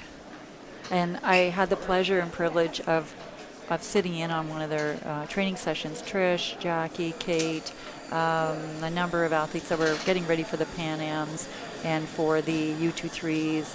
And they were doing some short pieces, just over and over, lots of repetition of 500s, but in a ladder format where they're challenging each other and moving between the different groups. And Trish has just really developed some great insight into herself. A lot of rowing is about learning about yourself, right? And I've really watched her learn about herself and what works for her technically, tactically. So this is great to see her out like this. We've got the mommy double in the middle. Mm-hmm. So this is such a fabulous story. We gotta get the media on this a little more, because these are two moms, Jackie and Kate, who both have young ones. I think under 3. And look at them, they're right side by side, which I love. They row together, they row against each other. They're constantly in collaborative competition with one another, right? Where they're pushing each other to be their best. I've listened to them, like at the club, they both row at Elk Lake, and they'll be chatting about their kids and what their morning was like. They're battling not only those kind of challenges of juggling family and supporting family, but also then out on the water. But I think it's made them so strong, right? Yeah. We're moms, we know. We have 3 kids each, 6 together. So much perspective, and that's part of rowing, is gaining and retaining perspective on what you're doing out there and why. So it's a pretty insular sport in some ways, but it's so connected to everything in the world, in that it's about working together. It's about being sustainable, in your practice, which they're teaching everyone right now. How do I raise a family and push myself to the limits? Wow. So we got 4 across, but we got Katie Walker here in lane 1 and 2, who's right there, and she's been getting faster and faster every year. People very excited about her. Pushing in, and that's what I love about the whole regatta, is that we're giving an opportunity for people to really make their mark. I'm watching Katie's head just kind of drift over to the side there. There's a great shot. So tired, but hanging in there beautifully. Definitely still a close race. Yeah, so exciting. Yeah. I love these races. This is my favorite kind of race. I want to be in this race, right? Where you're right across and you are going stroke for stroke. Absolutely. With everybody. So the mommy double is catching up to Trish. Trish will be hoping to hang on there. Absolutely. All of these women, outstanding athletes, and you got to be proud to be in this pack. Yeah, so Trish still got a bit of a lead, about a half a boat, I'd say, which is a solid lead coming into this point of the race. But you can tell, having watched the race, that now Jackie's making her big move. Kate's right there on her tail. And then we have Alana and Renee. And, of course, Katie in lane 1 are here. So Katie, classic, a younger athlete, probably trying to make her mark early in the race and see where she stands, which is a great tactic. Yeah. And then now, having to just keep pushing, and she knows they're out there ahead of her, but she's got to just lay down her best time that she can possibly lay down. Yeah, have her best race. And again, tough. That's the way rowing is this V shape where you've got the higher ranked athletes in the middle, which separates the ones who are trying to break in. And it's tough because you can't see each other. You don't want to look way across to that lane 6, because that will take your focus out of your boat. But just know at this point, go internal. Here we've got the red buoys coming up. Yeah, so 250, about 30 strokes. It depends on what boat you're in, but around that. And so really at this point, I'm counting in my head, right? You're saying, keep it long, Jen. 30 to go. Thinking about Kim McQueen's calls. Yeah, just, right. Staying long. You're like real in that finish line. Jackie, I saw her at at a provincial champs this summer do the similar thing. Where she's just pushing it out of the end. She's got a great little sprint. Kate's going with her, which will help her. And this is where your competitor helps you perform. Trish is right there. Trish taking the well. rate up. Yes, they're all keep that boat tapping along. This is what you want. This is what you want. Yeah. Oh, there's it's going to be real tight, I think, on this finish line. They're just coming into physical view for us. Oh, go. What an effort. It's going to look like a photo finish here. Trish has got it. And then Jackie, and then Kate. Great. Wow, what a fierce push there at the end. What a great push. Back and forth. And it's easy to get discouraged, right, when someone starts moving on you, but to react and respond like that, that was quite admirable. Yeah, go out strong like that and be able to pull it off is wonderful. So that was our A final for the lightweight women's single. Got Renee coming in here to close out that event. So Renee out of UBC, a university athlete, and Katie Walker as well, trying to make their way, crack into, and Alana Fogarty out of Ottawa, all trying to break into these top ranks that we have. Trish, Kate, and Jackie as the first, second, and third. And Kim just looking for the lightweight men, because of course they're going to be heading up at the start. Yeah, great. No race dust on all settling parts. here. Now, one little thing, a little note that I want to highlight is the protocol around rowing. You know, you want to sit at the finish line like these women are doing to recover, but also you want to acknowledge your competitors. There's a lot of, they can hear each other, see each other, they know each other well. They'll be acknowledging each other's performances, congratulating each other, thanking each other. But also you want to make sure that everyone's come across the line. Some of these, not these finals, but races through these kinds of events will be fairly spread out, so they want to just stay there and wait till everyone's across the line before they then turn and start their cool down. It's just respectful, but also gives them a chance to actually breathe and recover. You'll see a lot of athletes pull their feet out of their shoes, which are on the boat, and put their feet over the edge of their boat to cool those off. It's a great way to just recover and relax and regenerate before they start their cool down. Here we are.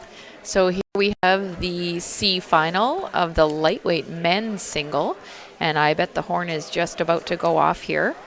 We've got in lane 1 Max Nadeau from UBC, lane 2 Spencer Thomas from Victoria City Rowing Club, Row BC, lane 3 Jordan McDougall from the University of Victoria and Row BC, Hugh Graham in lane 4 from UBC and Row BC, lane 5 Tim Lawrence from Cannabacasis, Nova Scotia Rowing Club, and lane number 6 is Colby Pierce from Calgary Rowing Club and Row Alberta. Right, and so we got Max and Hugh being coached by Mike Pierce out of UBC, producing some fabulous athletes through that channel of development. Sometimes we're picking up athletes at the university level who've never rowed before. You know, it's a late entry sport, so you can decide to row a little bit later in your life, but often they have some kind of sporting background. They might get recruited. Someone will tap them on the shoulder if they're Say, swarthy 6'5". I like your height. Young man, and hey, come and try this, and they'll put him on an erg. Or in my case, I like your not height. Will you be a coxswain? Yes. Great story. Stellies High School in Victoria. Tim Storm was coaching. He's a 1980 Olympian, and this little guy, grade 9, terrified to start high school. On his first day, sees this giant pack of 6'4" guys running toward him, and he's thinking, "Oh my God, here it starts. You know, I'm little, and I'm going to get bullied right away." Turns out they were the rowing team. They hoisted him above their heads. We found a coxswain. That's awesome. And so a lot of development and identification happening at the university level as well. Absolutely. We've got Spencer Thomas in lane 2, so closer to us as well. Lightweight out of Vic City, and fantastic young leader. I've watched him develop as a young athlete, coached by Patrick Newman for most of his career. Second in the men's 8 at the Can-Am-Mex Regatta. And Max Nadeau, which was closest to us at UBC. Jordan's out of UVic. And again, watching Jordan, he's a friend of my daughter's, and he's a hard-working guy. Works with Albert von Scotthorst at the University of Victoria. Tim Lawrence out of Nova Scotia, yet another Nova Scotian athlete. Hey, we're seeing so many here in these finals. Excellent to see rowing really develop in that province. Of course, back to Calgary with Colby Pierce, who's representing his province well and his city well. Great club. Good. Let's talk a little bit about technique here. Kim, we haven't talked about that much. What are we seeing in these lightweight guys? You know, again, they're quite equal in terms of their body mass, and often there's different statures. Some are short and more mesomorphic, and others are taller and more ecto, but or endomorphic. And these guys are obviously spreading out a little bit in the field, so that's coming down to technique and possibly fitness. I would think at this point, and they're all in the C final, or they're similar in fitness level, but what are you seeing in terms of technique differences?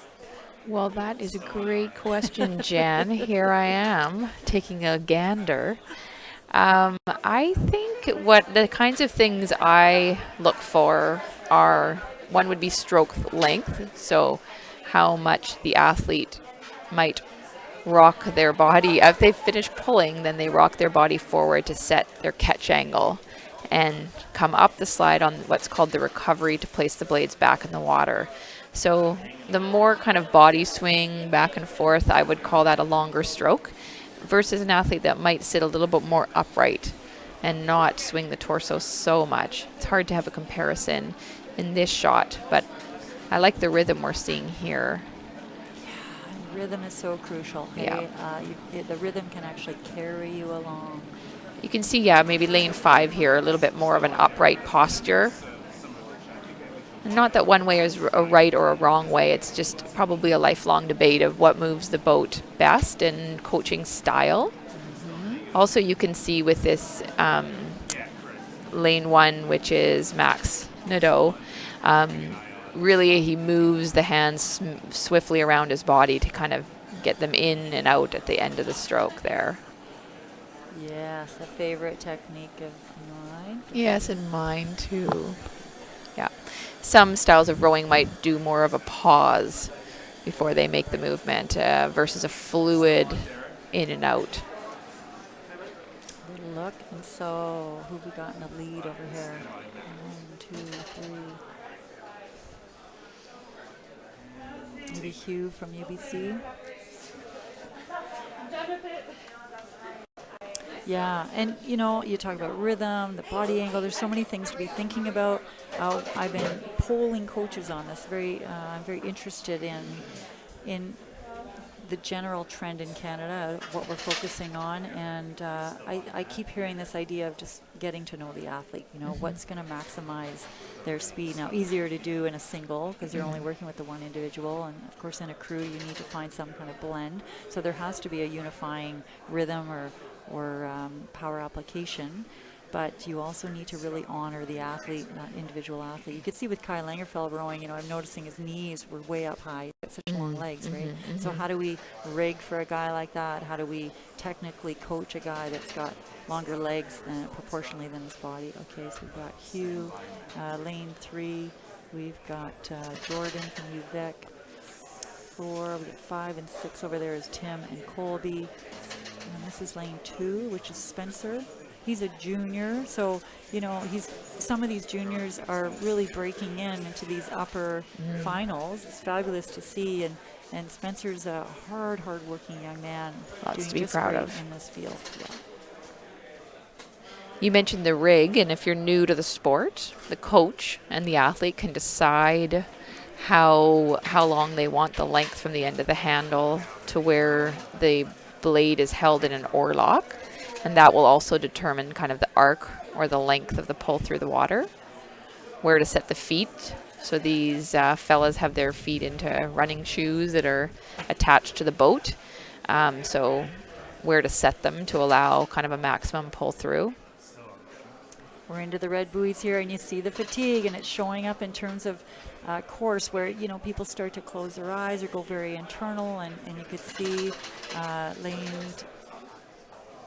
lane 2 here, or 3 is it? 3, Jordan, who's just losing his steering a little, right? He had to make that correction, which probably cost him a bit, but man, they're going flat out. So you're just, it's really tough to juggle all those things all at once, and especially if you start to just get a little bit internal into the boat, you can lose track of your course a little. Well, and you can see your trail too, so it's just really about settling too once you've course corrected and not letting it worry or influence you. Jordan and Hugh here, right? The big battle, and these two guys are seeing themselves. Oh, he's just bringing up the rate so well. Very, very close. Got to be proud of that effort and that performance. You can see some frustration there from Jordan, but frankly, there's nothing between those two. So they achieved together a fabulous performance, and very, very close. Lane 5, lane 6, with Colby coming in, and then we're looking for Spencer, who's right there. Awesome, good to see. Excellent. Great effort. There they are, taking a breather, acknowledging each other. Not a lot of, you can't really just row it out here. Yeah. Put the brakes on hard, Yeah, you're going to stop. smash into some of these pylons. This course has been around a long time. It's beautiful. And it's really just such a valuable asset in Canada that we have this very straight, reliable condition. 6 lanes plus warm-up space. Right, it's great. Don't always get that. Great venue and an asset for Canadian rowing. And we have some of these fantastic courses right across Canada we can rely on. St. Catharines just awarded the 2024 World, so that's a non-Olympic Worlds. And there's a great shot of the course. So if you're just joining us now, which hopefully you've been here since the beginning. How could you not? How could you not want to be? This is the 2019 Rowing Canada National Championships Regatta. And we're coming to you from the beautiful Burnaby Lake that is hosting us. And it's always sunny here, right? Yeah. It's always sunny in making it Vancouver. possible. Yeah. This is a fantastic day. The conditions are holding. The water's looking great, nice and flat, not too much wind. Total fairness. Okay, final B. Take it away there, Kim McQueen. Final B of the lightweight men's single sculls. Our lane 1 is being held by Samuel Seshadri from Saskatchewan Rowing Association. Lane 2, Jacob Couchman from Row BC. Here they come up on the screen. Lane 3, Jonathan from London Rowing Club from Row Ontario. Lane 4, Adam Miller from the Calgary Rowing Club again, from Alberta Rowing. Lane 5, Ben Andrew Fisher from Aviron, Quebec. And lane 6, Samuel Zimbel from Row Ontario. We're going to see them up there. They're off and away. Start, eh? Yeah, that's awesome. I love the composure that a lot of athletes try to have on their face and relaxation while putting out this top effort. So Adam Miller out of Calgary, out quick, and he had a beautiful start, right? He just looked, his body was very solid, intact, applying the power well, locking on perfectly, no wavering of movement. Really solid start, and that has rewarded him with a little lead here. This is great to see. Well, he likes to go fast and crush K's with the boys, so this is what he's up to right now. Yes. He has a younger sister in rowing the junior women's single at this regatta. That's pretty cool. I always love to see the family connection. And a whole contingent coming out of Ontario. I mean, we're seeing them, out of Calgary, out of Alberta. We're seeing them in so many races, and it's great to see just such great representation from all the provinces. We'd like to see a few more, of course, but it's pretty balanced. Lots out of Saskatchewan as well, and we're seeing Sam here in lane 1. See his little bow marker, and he's wearing the green proudly, and there's a great group out of Saskatchewan representing junior women's singles, lightweights, heavy, awesome. So it looks like we have lanes number 3, 4, then 5, perhaps in the lead here, followed on by lane 1, 2, and 6. We'll get a good angle as we come through the 500 meter here. Oh yeah, tight race there, 3 and 4. Early days. Yep. So Lane 3 being Jonathan Sinkina from London, and he rows at Western. Has also had a bronze at the Canada Games and rowed at Henley, winning a gold in the U23 lightweight men's 4, probably for Western. Awesome. Adam Miller giving him a good fight. And then we can't forget about Jacob here in lane 2. He's a great competitor. I've seen him rowing on Elk Lake. Great and then over race. in lane 5, and lane 1's not given an inch. Lane 6, yeah, this is a great race. Very nicely balanced. Sam Zimbel over there in lane 6. It's tough because, of course, most of the angles are going to be from this side, but we have to give maybe a little more special attention to those lane 6 rowers because they are battling away over there. Excellent. And so here's our Sam Seshadri. Good focus. This is a great close-up. I'm loving the close-ups because you get to appreciate just what goes into each stroke, and he is going for it. He can feel Jacob there on his left, and Jacob is a UVic student, came out of Vic City.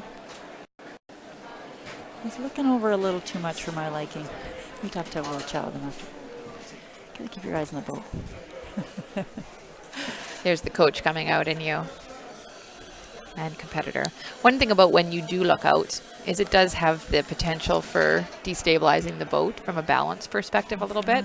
So really keeping your body pretty central is an important aspect.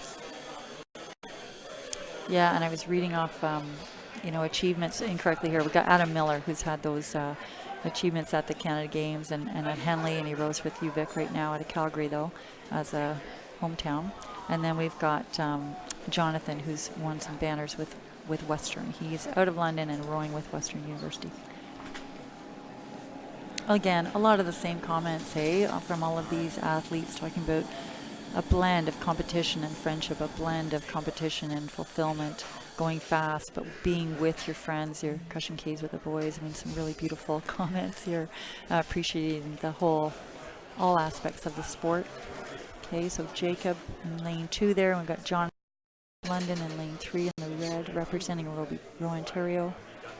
You can see the pairs coming out on the water there in the warm-up zone. Those will be races coming up. A little bit of time. And that's an additional challenge really for lane 6 over there, right? Because they're having to be aware that these other boats are coming up and mentally prepare for that. It's nothing you can't handle, but being aware that as you're racing, there is this other action going on beside you. And it's the same with having an umpire boat nearby or in your lane. There are these little distractions that you need to be conscious of and preparing yourself for. Excellent. These two battling away. You see Jacob just keeping his eye and trying to make a move. He's looking for feedback each stroke, right? Yeah.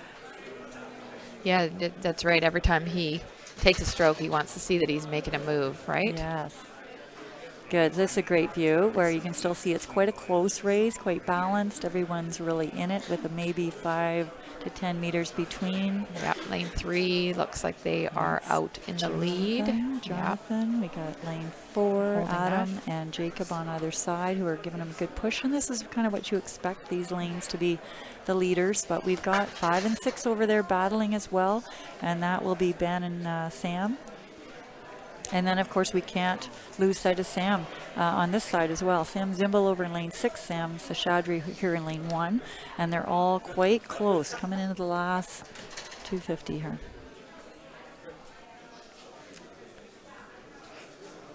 Holding. So watching for some different little shifts and moves. If anything's going to change. It's quite a V result here with reflecting the seeding of the event. Yes. And just great job. Look at those puddles, right? And beautiful courses on everybody. Yeah, each puddle left behind, trying to clear it well past the stern before you take your next stroke. And look how relaxed Jonathan looks here. Hey, beautiful reach, nice wide span at the catch. Great shot. Look at his bow running through the water so smoothly. Not disturbing the boat, hey? Oh, I love this shot. That's awesome. Real appreciation. Great job, drone. Outstanding. And that is the key, right? Staying relaxed and long and trusting that your technique is going to get you through to the end. Relying on it, but driving those legs, keeping the power in the boat. Good battle here. This is a big battle. Between Adam and Ben from Aviron, Quebec. Yes. Lane 3, 4, 5 there. What a great shot there, the lineup. As you said, making a V. And lane 6 there, Sam. Making a move. Yeah, absolutely. And lots can happen in these last 10 strokes, hey? Oh, very good, very good. Nice close battle. This is excellent. Great job in lane 2. Yeah, and there's lane 2 and Jacob. Oh, nice and tight. And lane 1. Good job, Samuel. Yeah, these are fabulous races. I could watch lightweight races all day. Hey. They're just so close always. Sorry, we're not leaving. Yeah. Excellent. What can we? I'm sure we have the next race, the A final, coming up, and we'll be moving up to the start shortly. But this is a great opportunity to acknowledge some of our sponsors. Yes, we are really appreciating the ongoing support of Yonkers Auto. They have supported this event year over year, and they have locations in Surrey, Langley, Yonkers Nissan, and Yonkers Honda are getting behind to make this event happen. Great to see the city of Langford getting in there as well. I mean, that's Stu Young out there in Langford, the mayor of Langford, who really wants to support rowing development and high performance. And he is creating a high performance center out there. Langford is a little town outside of Victoria, BC, and all sorts of things happening. Moving and shaking over there. Golf, rugby, cycling, and of course they're trying to lure some rowing out into the West Shore as well. Great. We'll be having an interview with Carole Love coming up, and so I'm looking forward to that. She was one of my first coaches in Peterborough, Ontario, and she continues to work with developing athletes and high-performance athletes, so we'll be hearing from her with our man on the ground, Jason Dorland. She was part of the Pan Am Games coaching team, so that'll be great.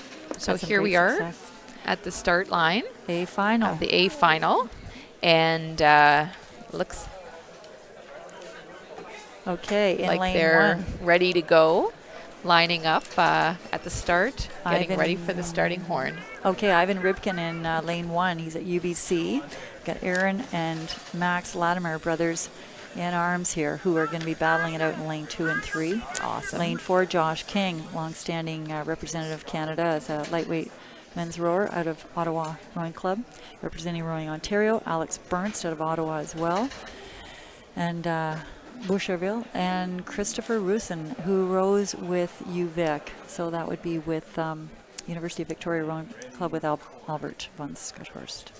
I wonder if the Latimer family is all Glued to their screens here. Fierce competitors, and I'm really looking forward to this race. So A final, these guys are the top 6. We just watched 7 to 12, and it's going to be a good race. These guys are all, within striking distance, I would say, and very familiar with one another. I mean, obviously the brothers, but everybody has rowed together a lot, seen each other in lots of different contexts, and have been battling together. You could see there at the start line, their blades weren't squared up in the water yet, which means they haven't been given the indication from the start that the race is about to start. And so what is happening there is a judge that has a sideline view is telling the boat holders to pull boats in a little bit or push them out a little bit to make sure that the bow balls are all lined up and give everybody a fair start. And he's just probably, or she has just turned it over to the starting official, so the athletes have squared up their blades and ready to go. And here they're off. What a great start across these lanes. Feel probably the noise and the intensity, which we can't hear, but we've been on many a start line to feel that excitement. Look at Max. Max is out. He is up at a very high rate, probably about a 38, I would say, maybe higher. Like, this is crazy. Yeah, it's very fast. Amazing in a single to be able to achieve that rate. And right beside him, he's got Josh matching stroke for stroke, a little bit lower rate, a little longer of an athlete, but wow, they are going for it. And again, I love this, pushing each other. And you'll see here, if we keep this shot of the quick, more upright, fast strokes, and then they'll start to lengthen it out right here as they move into a little bit longer rhythm. Nice. And yeah, that was beautiful. Nicely called there, Love Kim. that. Look at that. And it's crucial. Like, you can't sag here. And you do in your body have a little burst of lactic acid that you'll feel, this lactate that kind of takes your breath away, and you have to just be patient through that. It will go and continue to push at that very high intensity, a little bit lower rate, but wait for that to Have the faith it's going to. It the does. lactate's going to move away. Can't get unsettled by it. And that's No. why racing, right? Racing is so crucial. You've got to feel that over and over and trust your body. Yeah. Ivan's doing a great job here in lane 1, staying right with the leaders, and that is crucial through the second 5, especially in this field. These are some fantastic competitors, so you can't give them an inch. Yep, these would be our top lightweight male scullers. And so we're so fortunate to have such a strong field here. One thing you'll see too with the side view optically, when you're looking at how a boat is running through the water, your eyes can follow the bow ball. And what you're looking for is to try to keep the boat between strokes, moving smoothly forward, moving towards the finish line in a smooth manner. If there isn't a great balance between the drive where you're pulling and the recovery where you're coming back up for your next stroke, the boat will check quite a bit, which makes the boat, the bow ball, kind of move forward and back, forward and back, forward and back. And the more you can minimize that, you'll be advancing towards the direction you want to go. Okay, things are shaking out beautifully here with lane 2 and 3, Erin and Max Latimer. Erin has a couple of world record times under his belt on the ergometer. So this is the rowing machine that we use to test athletes on land, right? And it's really a measure of strength and fitness. And Erin has 2 world records, 6:06 in the 2-kilometer event and a 19:30 in the 6-kilometer. So these are quite remarkable for anyone. Yeah, but 19 minutes, pretty cool. 30 seconds on the rowing machine. Yeah, that alone. Maxing out that alone is impressive. Right, and So, and Max is also coming off of the World Rowing Championships where he was 3rd in the B final, rowing with Patrick Keane, who we saw earlier, in the open weight category. So lightweight men's double with a time of 6:33, pretty awesome time there. Here's a nice shot of Ivan.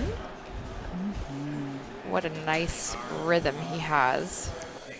And that is a great shot because you could see him. He's racing with lane 6, which is what we're going to see probably through the day many times. And he's able to, just give a little peek and see how he's doing in relation to Christopher over there.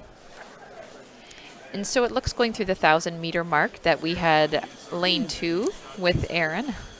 Interesting boat shots. Hopefully the camera person's all right. So we had lane 2, 3, 4, and 5, I think is the order going through the 1,000-meter mark.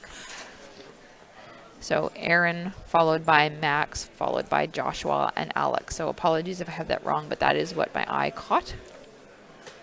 Max and Erin. Oh, darn. Sorry, They're brothers. interchangeable. That's Sorry, all right. brothers. It is challenging Yeah. to see how everybody's doing. Yeah, Good. but again, a nice tight race when you're keeping the distance between from one boat to the next less than 3 seconds. Then that means the boats are overlapped. This is a great shot where you see the knees. I'm not sure if people were catching that, but you see the knees coming up there on Erin, perfectly straight, right up and down. He's got great balance. Which will help keep the boat from bobbling. Yes, and whereas in lane 1, something probably Ivan's coach is working on with him is to keep those knees coming up straight. But that's also experience. The more time you spend in a single, the more relaxed you can be, the more balance you'll get, but you really have to kind of focus on that intentionally. So we got lane 1 and 6 really still having a great race together, and then lanes 2 to 5. Excellent. Oh, this is a nice shot. You can see the umpire boats following the race down, making sure that the athletes are staying on course in their respective lanes. And in these conditions, those guys are going to be able to really kind of chill out, right? They're not having to More say relaxing. too much. They earned their keep yesterday. Yes, I'm in that sure. crazy headwind, I'm sure it was quite challenging, and really keeping a keen eye for safety as well. We have had a few flips at this regatta, which means that people have lost an oar or caught a crab, which is where the water catches the oar and kind of takes the handle out of your hand. And as soon as you don't have your oars, you don't have your balance, so people will flip into the water. I had one of our young junior athletes flipped right before his race, climbed back in, and then raced. So it was quite a huge accomplishment for him. All right, nice tight race coming into the last 20 strokes, 30 strokes or so here, and we've got anybody's race, I would say. Hey, Kim. Oh yeah, definitely in a men's single scull. Some big moves will be laid down on the water here. So Erin, Max, Joshua, Alex, who's it going to be? Everyone's going to be cranking it up as much as they have in them. It's looking like Erin's got a lead here by about a half a boat. And then really these 3 boats look quite straight across. So we will see. I'm seeing some moves from lane 4, which is Josh King. And again, these guys have rowed with each other, against each other. They know each other inside and out. They're quite familiar with each other's strategies. And maybe someone's trying to pull something a little new and fresh to surprise each other. We'll see. I love Erin, what he loves about rowing. It's a great way to stay in shape. Just a You little. don't say. 24K rows. Yeah. We keep you in shape. All right, and so here we see, right, Erin maintaining his strength, Josh and Max just going for it, and we have Alex Burns just falling off a little, but great row all the way down. He's got a lot to be proud of in this effort. That is looking awesome. Here they are coming into 11. our view, and they can hear the crowd cheering. Great push. Yes, It's excellent. going to be real Yeah. tight for lane 3 and 4 Max for is second, just- third. What do you think? Max nip Josh there? Yeah. It looked quite close, and we got, again, a bit of an angle on the Yeah, finish line. that's right. We do, Good so we reminder. can't always see. Oh, great shot of the boats. These Ooh, are beautiful That'd be nice. shells. Making a nice poster. There you can see cooling down the legs, the feet in the water. Right off the hop. And here's lane 6, Christopher Rusin, and just nipping out Ivan Ribkin from UBC. So great race for these 2 boys as well, and what an accomplishment to make the A final of the lightweight men's single. Pretty good Absolutely. time there as well. At these National Rowing Championships. Burnaby Lake. Looks like Vancouver. we'll be heading down to the dock here shortly for an interview, but we'd like to thank one of our sponsors, Brentwood College, who they offer a wonderfully strong rowing tradition. My brother, who's a 4-time Olympian, David Calder, he spent his grade 12 year at Brentwood College, so we have a strong love for that program and what they offer for sporting and educational opportunities. Excellent. Thank Beautiful you. shot of the And course here. next on It's going to be the women's pair. pairs. Oh, and we're already off. Missed that start, but look at Wonderful. this. 1, 2, 3. Tight, So this is the D final of the women's open pair, and and we've got we got a yellow boat on the screen. This is good. Sorry, we're just getting her. that's Tess Pettyjohn, McKay Pettyjohn, and she's her club is Gorge, but she's out of UVic right now, and great girl with Adriana Rooker, who is her partner, and they're in lane 1. Lane 2, we've got Emma Gribben, who's out of Vic City, but university right now, and Gabby Hannon. Both rowing for Vic City because they've been training there for a little while, just getting ready for these champs, but just coming home to do that. And then in lane 4, we've got Elizabeth Wheeler out of Calgary and Cassandra Padenko. And so this is the D final. And the reason there are only 3 crews is because of the depth of the field, right? So they would have fought their way to get to this final, and these are the last 3 in that field of competitors, and this is great. You know, it's so great to do these kind of levels of finals, and there are different kind of progression strategies at regatas, but the whole point of the progression is to make sure people are getting a good race. They're Absolutely. facing people that are within the same level of capacity. So it's looking like we've got Emma and Gabby leading the way here, and it's been neat watching them really come together over the course of the regatta. All right, I think we're ready for our next interview with Carole Love and Jason Dorland, and we're going to head down to the dock right now while these girls battle their way through the second 5. Thanks, Jenny. We are here on the dock with Carole Love, a member of the 76 women stroke the women's 8, and then Canadian women's 8 and 77 winning Canada their first international medal, which sort of opened the floodgates. And now a coach with Next Gen out of Peterborough in Ontario, correct? That's right. Okay. And Carole, I'm just curious, in the 40 years or so that you've been involved in the sport, in particular in the coaching level, what's the biggest shift that you've witnessed? Well, I mean, obviously technology is always the big shift, but some of the basics of really good coaching hasn't changed. I think we just aspire to be better coaches, to deliver a better product to our athletes so they can stand on the podium for Canada. Nice. And in terms of your coaching development, is there, when you go back to your younger days and today, are you the same coach? Have you evolved? What's different about your? Of course, I've evolved. I emulated the coach, a male coach that I had success under, but that wasn't. It took a number of years to find my own style, right. And for athletes to respond to a different style, and then you just keep changing that and adapting so you can deliver the better product. And I mean, it's athlete-centered. It's working with athletes. It's giving them the knowledge and the tools to perform. So we're working with them as opposed to more a dictatorship. I mean, Fair. I think that's what's happened to my style. Great. Okay, well, thanks very much. Yeah, you're welcome. And back to you, Jenny.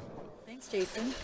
Thanks so much, Jason, and really great to hear from Carole. Love that philosophy of very focused on the athlete, getting to know the athlete. I think she does a really great job of that, as you can see with a lot of these Peterborough athletes making top finals.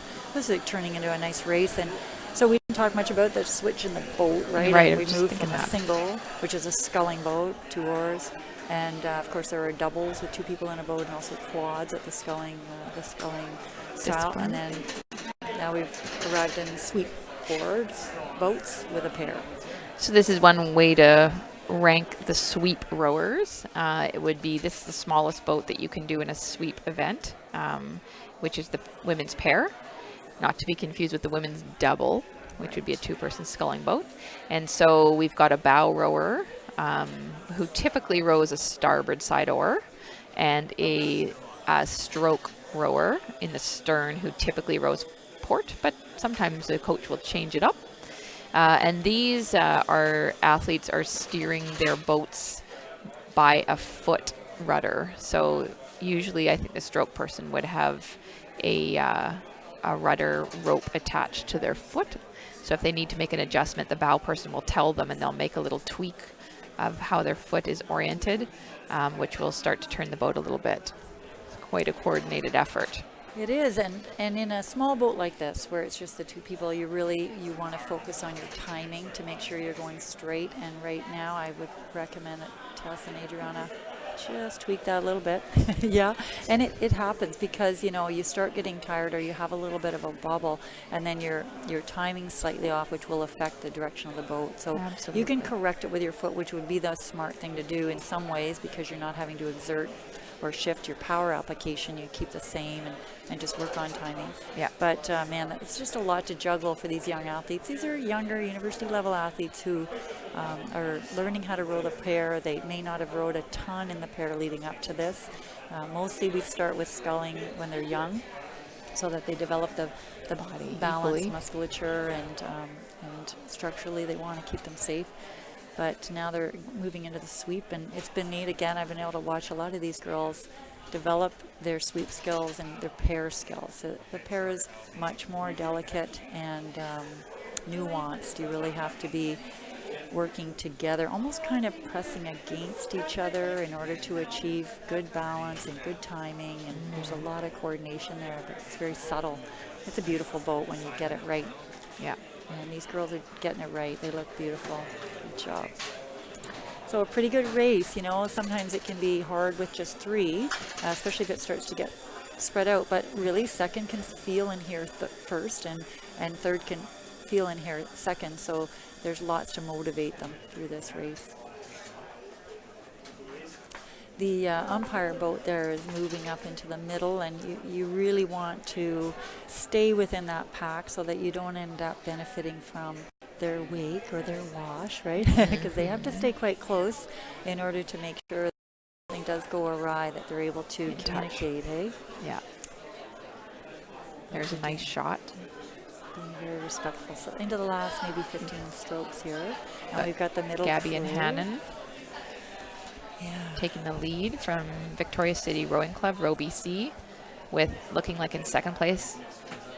Oh, I see what I've done. Elizabeth and Cassandra. Yeah. Am from Calgary Rowing Club. I said Gabby and Hannon, but it was Gabby and Emma. And Tess and Adriana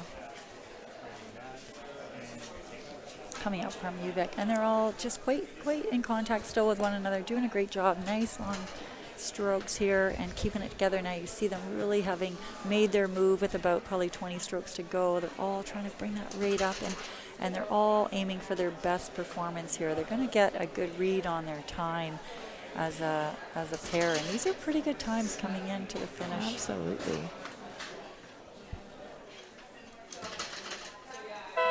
Awesome. Really great, because we're getting a little flicker, and so you actually see a nice pause that they catch sometimes in the stream for us, and that's great footage because you can tell when their timing is right on, and Emma and Gabby definitely having great timing. Here comes Adriana and Tess. Excellent work, girls. You could see Tess just reach forward and she touched something, and that would have been her there's a little device that everybody has in their boats which gives them feedback on their rate and their time and their splits, even if they're using something with a bit of GPS in it. So these athletes have, just like Carole was talking about, some excellent technology, and it's really valuable to have that, hey, on the water. I mean, this is what used to be just for the Coxies. They'd have their Cox box. You want to talk about that for a bit? While I go get a fully coffee? charged Cox box, yeah. Yeah. Look at the beautiful venue shot. That was great. Yes, I think it's interesting because she did reach down right away, so she obviously wanted to stop the clock on her device and store the information. So perhaps with her coach or their coach, then they could take a look at how things unfolded from a data perspective. And they're working with Scott Swinkles, a next-gen hub coach out at UVic right now. He's been working with the women this year and doing a fabulous job preparing them for this kind of an event. So here we have the lineup for the C final of the women's pair. And we've got in lane 1, Michaela and Caitlin from UBC Row BC. Lane 2, we have Alana and Anna from both the Calgary Rowing Club for Alana and the Ottawa Rowing Club, but both affiliated with Alberta Rowing. Lane 3, we have Kirsten and Danae McCullough from Row BC. Lane 4, we have Allison and Paula from the University of Victoria, Row BC.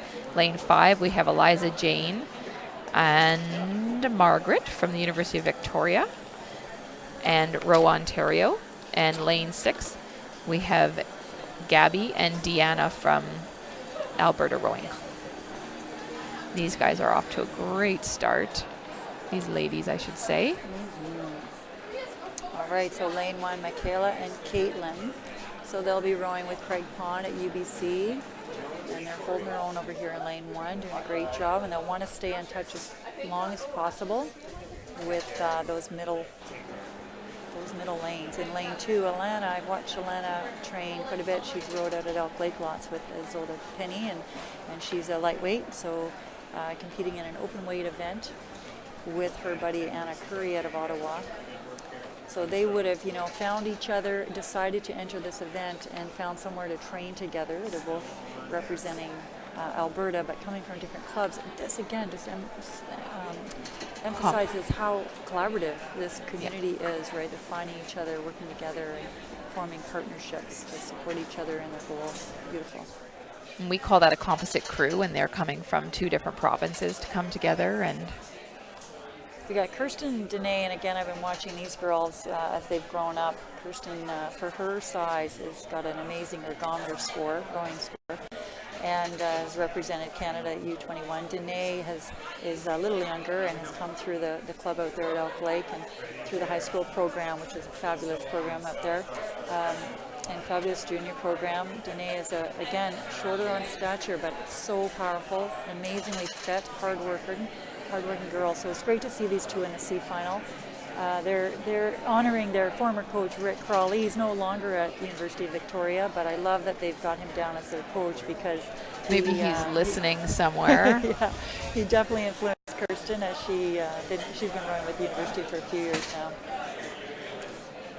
And again, we're seeing comments in there, athlete comments about the sunrise and nature, and people combined with the intensity of the sport. And personal growth and laying down your best. And so great. There's another composite crew over there, lane 5.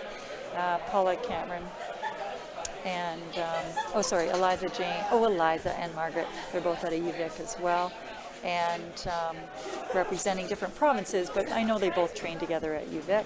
And then we've got over in lane 4, Allison and Paula, who are representing Roby C and out of UBC. That's a great success through UBC lately. That's a really strong program under Craig Pond, having some great success at CUs lately. And then lane 6, we got Gabby and Deanna, and they're both representing Alberta. So how are we stacking up? Yeah, it's looking pretty good. We got a couple of races within our races, which is great to see. So keeping each other on task and focused. Lane 1, 2, 3, looks like lane 4 is out. I think we'll be approaching the 1,000-meter mark here and get a nice side view, if I'm not mistaken. So we got lane 4 out, and that would be Allison and Paula out of UBC. Closely followed, though, by lane 2. It's hard to see those far lanes, but Alana and Anna out of Ottawa and Calgary. Just great. Keeping them in touch. Oh yeah, this is pretty good crossover, but we also have the UVic boat in the middle here. I have Kirsten and Danae, and that's a fit duo, so I think they'll try and keep in contact as we move through the middle of the race. Lane 1's not out of it yet either. Right there, Michaela and Caitlin out of UBC.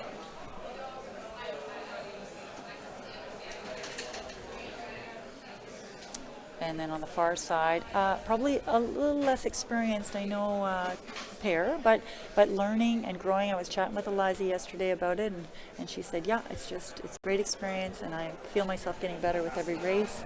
So that's awesome to see. And then Gabby and Deanna over on the far side, again, a younger crew who are probably really gaining a lot from racing so many times over the last couple of days. I mean, the pair was, again, a pretty field, so when you see 4 finals or 3 finals, you know that there have been quite a few, 4 finals, there have been quite a few entries that they've had to fight their way to get here, and absolutely, it's all a great experience to race and race and race. Well, and each race can have its different focus, right?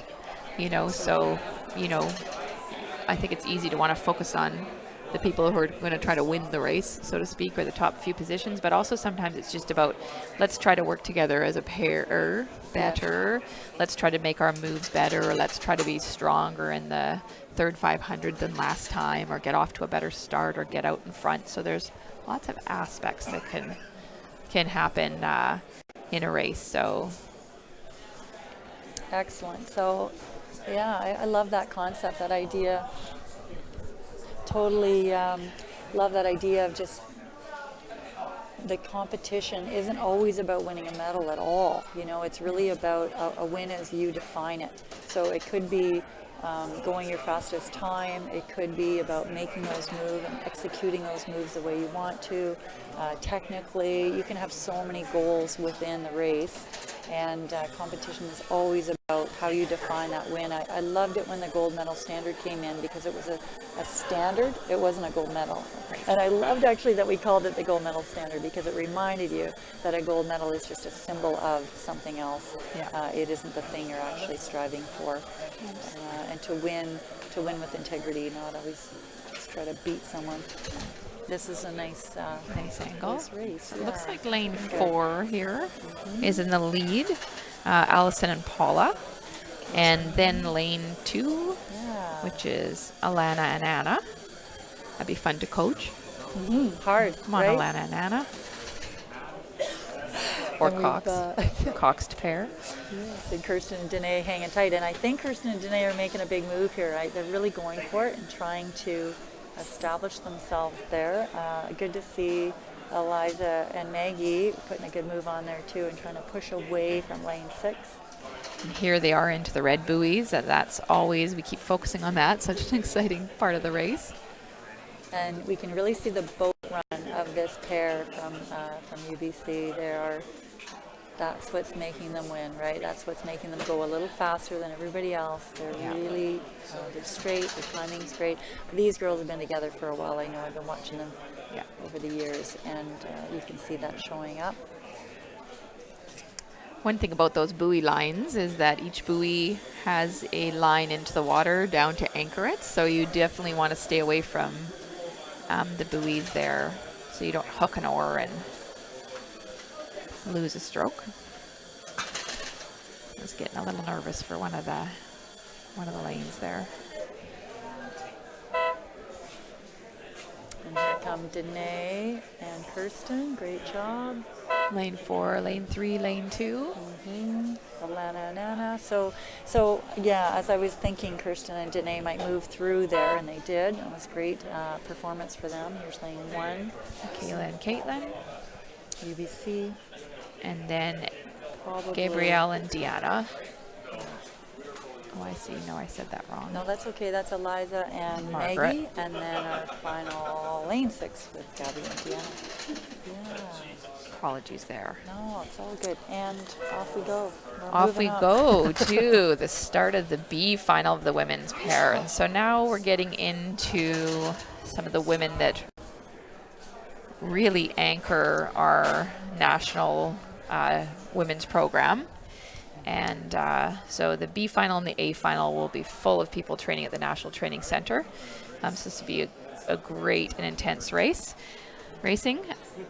Here we have the lineup for the B final. In lane 1, we have Karen and Colleen from Calgary and the Alberta Rowing Association. Lane 2, we have McKenna and Piper. So that'll be a good story for Jen, you to circle back on with the Victoria City Rowing Club in Row BC. Lane 3, we have Claire and Christina of UBC UVic, a composite crew for Rowing BC and Quebec, Aviron, Quebec. Lane 4, Larissa and Jessie from Saskatoon Rowing Club and Calgary Rowing Club, and these two represented Canada at the Pan Am Games. Lane 5, Morgan and Kristen for Row Ontario, and lane 6, Courtney and Olivia from University of Calgary and Row Alberta.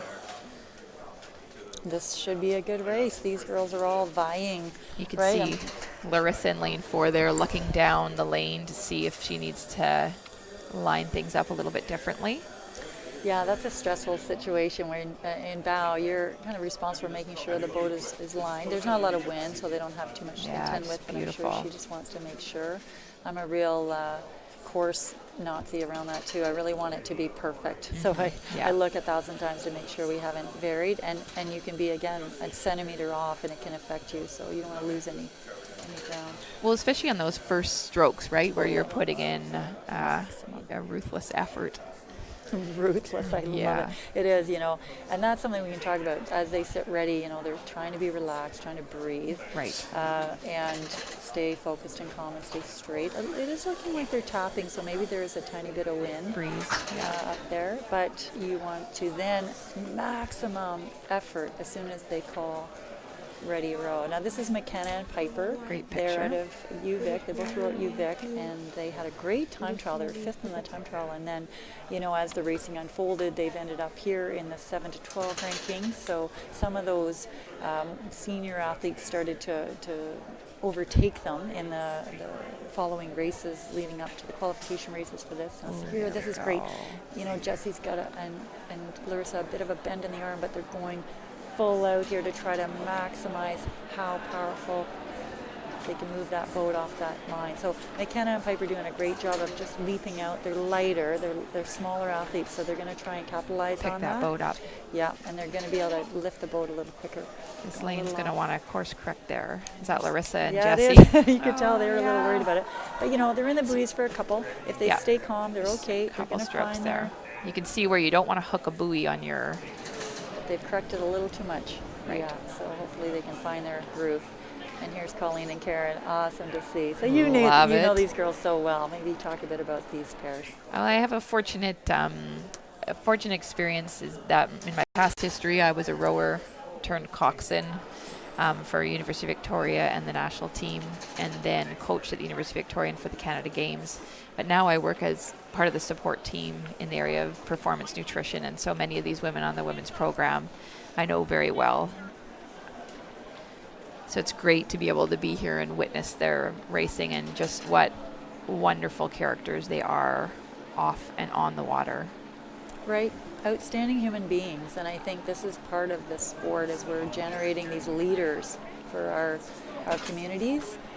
They're developing amazing skills. I think sometimes they don't realize how amazing they are, but also what skills they're developing beyond the technical and physical of the sport itself. Absolutely. So we're seeing, the athletes establish themselves in the second 500 of where they're Getting into their rhythm and getting a feel for how they are against each other in this race. Yeah, and they're all within it. They're all in it. So good to see Piper and McKenna holding their own. And they're probably the youngest athletes here. And in second year, third year university, we've got another university pair of, where are they, Christina and Claire out of UBC. Larissa and Jesse were the pair at the Pan Ams under Carole Love, and did really well down there with a gold or silver, can't remember now, but great job. And Morgan and Kristen, I've seen row lots. Again, Kristen coming back into it after a little break, but she'll be showing really well here, I'm sure, with Morgan. And Courtney and Olivia, younger rowers, again, university level rowers who have had some great success at FISU, which is the university games or university championships in Shanghai recently, or they're representing the country at Commonwealth or at Henley. There's U23 experiences some of these athletes are going through. So McKenna and Piper were both in a straight 4, that's a 4 without a coxswain. All right, so here's Colleen and Karen. See them at the boathouse training in the center regularly. It's looking really strong and long. And they've been battling with Piper and McKenna all along in all these races, I've been noticing. So this will be good that they're beside each other and challenging one another. Absolutely. You mentioned Kirsten and Morgan. They were both spares at the World Championships for the women's program, which has had a great performance qualifying with the men's program boats for the Tokyo Olympic Games. So they've all just had a little break from rowing, maybe 3 weeks, and here they are. Looking really Look tight at that still tight across, field, yes. Yeah, so Larissa and Jesse, they're going to really want to just push right now. And this third 5, this is where the experience comes through of who can really lay it out. We've got that Calgary crew pushing hard. Yeah, so that's lane. Where are we there? it. Looks like we've got lane 3 in the lead, and maybe then lane 1. So lane 3 of Claire and Christina. Would you agree? I think so. Yeah, and then Karen and Colleen. That really tight race, and like you say, the third 500 is really where the mental strength and stamina and race experience and ability to keep the double down happening. See one of the chase boats heading back up to the start line for the next race. No time. No time wasted. You've just got to really appreciate the umpires when they are very conscious of their wake. We've got people trying to warm up and put in some good little pieces to warm up, so you got to be so conscious. We've got some great, again, Carole Love mentioning technology, the boats that are wakeless and less disturbing of the course. But then you see this one, the little inflatable coming down, right? And it's going to put up a bit more of a wake. Yeah. So they just have to always be so conscious, and they are. They're really responsible and aware of what the athletes are going through and how important it is that we keep the wake down. So we've got that UBC pair out, followed by McMurray and Cruchel, and then Kirsten Bowder and Morgan Ross following, which is, to be expected. These are the ones in the middle who were hoping they would show in this way, right?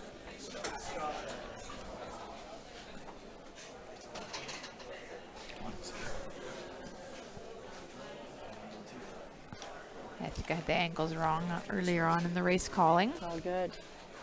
So lane 3, lane 2, all holding a good course. We had some challenges earlier. You could see Karen and Colleen, hey, pretty much riding the buoy line, which is actually preferable to having your oars all tangled up in those buoys, but that's fine. You know, it's tough in the pair, especially if you haven't been in it a ton. Yeah. And this is where, again, you know, Piper and McKenna have been together a couple of years, and so you can see Larissa and Jessie are struggling with their course all the way down.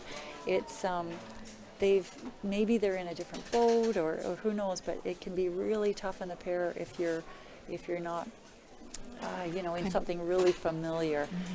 Something can go wrong because it is only those two oars. You don't have anything back, and you have to keep you on track. So it's really quite a subtle challenge for the athletes to overcome. It really is a tough boat to row because you really have to have your timing on. You have to have equal power as you pull through the stroke, equal length in terms of squeezing the stroke off. And then also, if you are in a new shell, the rudder can be touchier from one boat to another. So as you correct, you can overcorrect, and then you start ping-ponging down the course a little bit. So Exactly. a lot of nuances to it. So But it quite does look like they're in the final strokes here. And it's really interesting to see these angles and how we've got these two kind of races going on, but then they're crossing over and all sorts of moves going on. So we'll really just have to wait and see what happens. Definitely, we've got that UBC pair out. Yeah, But lane we've 3. got some other battles happening with Piper and McKenna. Good job. Looks Here they like lane come across second, and then third. Is lane 5, and then comes lane 6, and then 4. And I think really Jessie and Larissa seem to struggle with their course on the way down. I'm sure I know they're capable of a lot of speed, so I'm sure they'll figure that out eventually. And then Karen and Colleen. Excellent. There's a We'll beautiful get shot. those official results up there eventually. And A lot of respect for the effort laid out there. Just got a little. We just got a little high pep up five from the crowd. Carole Love. Yeah. Yeah. And we are going to move down to the dock here to join Jason Dorland. He's going to be interviewing Monica Drager from the 76 Gang of Women, Monica Drager Seymour. She's going to talk a little bit, I'm sure, about her Hall of Fame experience as well as other things. Go. Thanks, Jenny. We are down here on the water, and I've got Monica Seymour, member of the 76 women that were inducted last night, and an esteemed national team member. And here we are, Monica, 40 plus years later, and you're still involved in the sport as the president of Ridley Graduate Boat Club in St. Catharines. Yes. I'm curious, it's not an easy job. Why, how is it that you managed to stay involved after all these years? I guess because so much of my life came out of my experience from being involved in rowing, and so many of my friends are still around through rowing. It's a way for me to keep in touch, but also because it was such a great sport and so many life lessons to be learned being part of the sport that I want to make sure that everybody has the opportunity who's interested. Yeah, beautiful. Okay, wonderful. Thank you. And back to you, Jenny. Thank you so much, Jason. Really great to see Monica, and I was lucky enough to be at that Hall of Fame event last night where we're honoring this great group of women who led the charge, of fantastic women's rowing in Canada. So around the 70s, really women weren't even allowed to row at some clubs. I was listening to so many stories last night about some of those things that they were facing and how they weaseled their way in, Wendy Pullen going down to Vancouver Rowing Club and just waiting for her opportunity to strike and get into a boat. And here we go. A final of the women's pair. Here we have, the A final of the women's pair. So this is a deep, deep, deep field. So in lane 1, we have the pair of Madison Maley and Kasha from a composite crew from Row BC and Row Calgary or Aviron, Quebec. Lane 2, we have Nicole Hare and Lisa Roman from Row Alberta and Row Ontario. Lane 3, we have Christine Roper and Suzanne Granger from Row Ontario. Lane 4, Kaylee Filmer and Hilary Jansen from Row BC. Lane 5, we have Avalon and Sydney from Row BC. And lane 6, we have Ivy and Rebecca from Row BC and Row Ontario. These gals are off to strong starts. And as expected, we've got Kaylee Filmer and Hillary Jansen's out in the lead. They are world champions from last year, bronze medalists this year at the World Championships. After some injury, you know, they had a little bit of a rockier year this year. So to still pull out a bronze medal is fantastic. And I know they're heading into Tokyo quite excited about this pairing. They Qualifying. are remarkable. So we've got them leading as expected, but we've got, look at this, hey, Kaja and Madison. I'm loving the length and the patience because they've got a great rhythm going on in lane Oh, one yeah. over here. Just got goosebumps. But we've also got lane 5. 4, 5, yeah. Is it? Who is that? That's Avalon and Sydney. Yeah, and these are probably the younger athletes in the crowd, would you say, who are coming out of U23 and... Yeah, there's quite a few actually that came from the under 23 program in the last couple of years. Yeah, I was loving watching Nicole start. Nicole Hare, the set of her jaw. Outstanding. Real toughness. Yeah, so there's Avalon and Sydney over there in lane 5 and in lane 6, I mean, really from 1 across 6 is quite even. So Ivy and Rebecca. So Rebecca Zimmerman, spare this year, and then Ivy Ellen Quaintance coming out of the U23 pool. So this is great because there's a lovely pairing over there in lane 6 of the more veteran rower. Rebecca's stroked the women's 8 for many years, and Ivy being someone who's just breaking ground here and coming into the senior A level. She rode in the straight 4 at the U23 champs this year, coming 4th with Piper McKenna, who we just saw coming 8th in the B final. Great to see. There's Christine Roper and Suzanne Granger. These are racers, hey? Yeah. These girls? Yeah, I love very exciting. That's in lane 3. Nicole is with her partner, Lisa Roman. So Lisa out of London and Nicole out of Calgary, but both obviously training in the center. And these women have spent, many hours, kilometers being side by side in pairs. Not necessarily these combinations, though, with the exception of Kaylee and Hillary. Right. So very familiar with one another. And so back in the day when I rode, that would have been Marnie and Kathleen there, and then everyone else in their pairs. And we moved around quite a bit, including Kathleen and Marnie in training, so that you got to know everybody and you learned how to adapt to everyone's styles, and you also learned to really honor and respect their strengths. Yeah. So it really builds the crew when you can break down into these smaller boats and mix up the combinations. And and this is a great indication of the strength of our women's team. It's right across the board like this, because it means everyone's within reach of each other. And again, these girls are less, these women are less advantaged. They haven't been together as long as Kaylee and Hillary. And we actually saw that with Piper and McKenna too, right? They have a lot of time together, and they're taking advantage of that time together to show some speed, whereas these girls are having to adapt. Yes, Dave Thompson must be very pleased to see this tight race unfolding. Absolutely. It's exciting. I mean, we heard at the Hall of Fame last night, the 84 men's 8 was reflecting on their coach, Neil Campbell, who was inducted last night. He's since passed, so we haven't, since 84, he's passed on, and we haven't, we couldn't have him there. But Pat Turner made the comment that he's with everybody, and he recalled a beautiful story of how after these amazing pieces where they had set a real good time, laid down a great time, and he just said, that'll do, take it in. This calmness when he was confident, and I'm sure Dave is feeling the same here. This is looking really, really great for the women's program, that they're all within reach of each other. We've got Via Sport coming up as a sponsor of this regatta, with many other sponsors who do a lot to help support our sport and sport in general. Via Sport supports Rowing BC athletes, and has been a wonderful backer of this National Rowing Championships. And I have to just have a little testimony on behalf of Via Sport, in that we brought 13 juniors over here, and they didn't have to pay for the ferry because of the little grants that you can apply for that help everyone in little ways. So as expected, we've got Kaylee and Hillary out quite well, and this is great because over the course of the regatta, you've seen them just expand their lead and reconvene as a pair, right? They've had a good break watching them on social media. They're all doing great things across the world and in different ways and the ways they need, which is so crucial in a big way to their recovery in the big picture. And now here they are starting to lay it down again for a new year.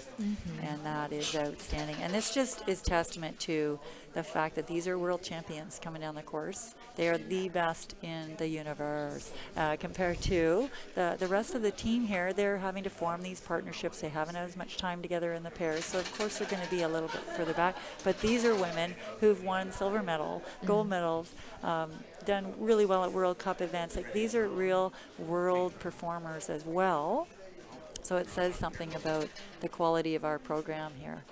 And who we got over there? That's still Sydney and Avalon over in lane 5, doing a great job. And then we've got Ivy and Rebecca, I think, in lane 3 is what it was looking like, which is... And I'm loving that, because that's that veteran and rookie combo who have just come together. Experienced rookie, yeah. And they are incredibly showing just such incredible development over the course of the regatta, because they started their first race a little rocky, and they're just gaining in leaps and bounds throughout the course of the regatta. Great to see them doing so well. That is great to see. And here we have Kaylee and Hillary coming into the finish line. That's got to feel satisfying to have laid that down. This is great. Avalon and Sydney, followed closely by Ivy and Rebecca. This will be a tight race for second and third. I think they're going to hold them, but it's very good, very good stroke for stroke coming into the finish. Yeah, beautiful. And I think we have Christine and Suzanne. Yeah, Christine Roper, Suzanne Granger. This is a great race. Wow. Nicole and Elisa, and followed by Madison and Kaja. Excellent. And that's a great result. That's a great No one's going to feel upset about that or, in any way disappointed. They're all within reach. Absolutely. And, certain combos are going to spark up a little more than others. But generally, that's a really solid, right across the board result for everybody. Well, look at you swimming along there on this relaxing still morning. This is what those athletes talk about, right? How we gotta look around, appreciate the setting, be in the moment. Yes, mindfulness. So I think we're ready to go to Jason, Jason Dorland is down on the dock, and he's going to be interviewing Alona Smith, who was at Coxie back in the 70s, one of those pioneers for women's rowing in Canada. Thank you. Indeed, she was a trailblazer as the women's first Coxie for the Canadian team and an inductee last night at the event. And Alona, I'm curious, in reflecting back, what are some of the most poignant memories for you? I think the most important thing is because we were the first women that were allowed to compete on the world stage in the Olympics in rowing, it was important that we could show other young girls and young women that this was a possibility. And it's very familiar to people when they have seen Bianca Andreescu compete and win on the world stage, and her famous quote where she said, "If you can see it, you can dream it." And that's what we represented to women that came after us on the world stage in rowing. They saw what was possible. Yeah, nice. What a lovely legacy. Perfectly put. Thank you, Lona. Thanks, Jason. Thanks, Jenny. Excellent. Here we are at the start of the men's D final for the men's pair. We'll just run through this starting order. I see, Jen. I wouldn't mind naming off this Yes, order. I think That's you all should right. definitely call. So we have in lane 1 a Vancouver College duo. They are James Lutain from Vancouver College and Liam Gorsuch.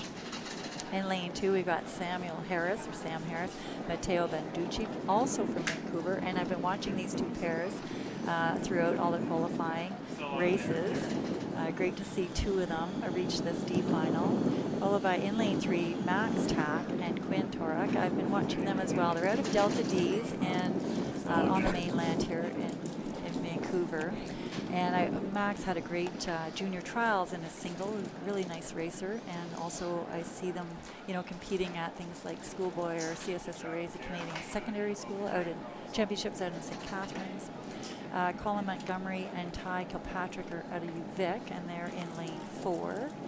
And Oh, they're doing great. You know, they're having a really nice start here because they've been struggling a little, and this is where they're really coming together. They're new to the pair, and they're young guys who are learning throughout the regatta. So it's great to see them doing so well.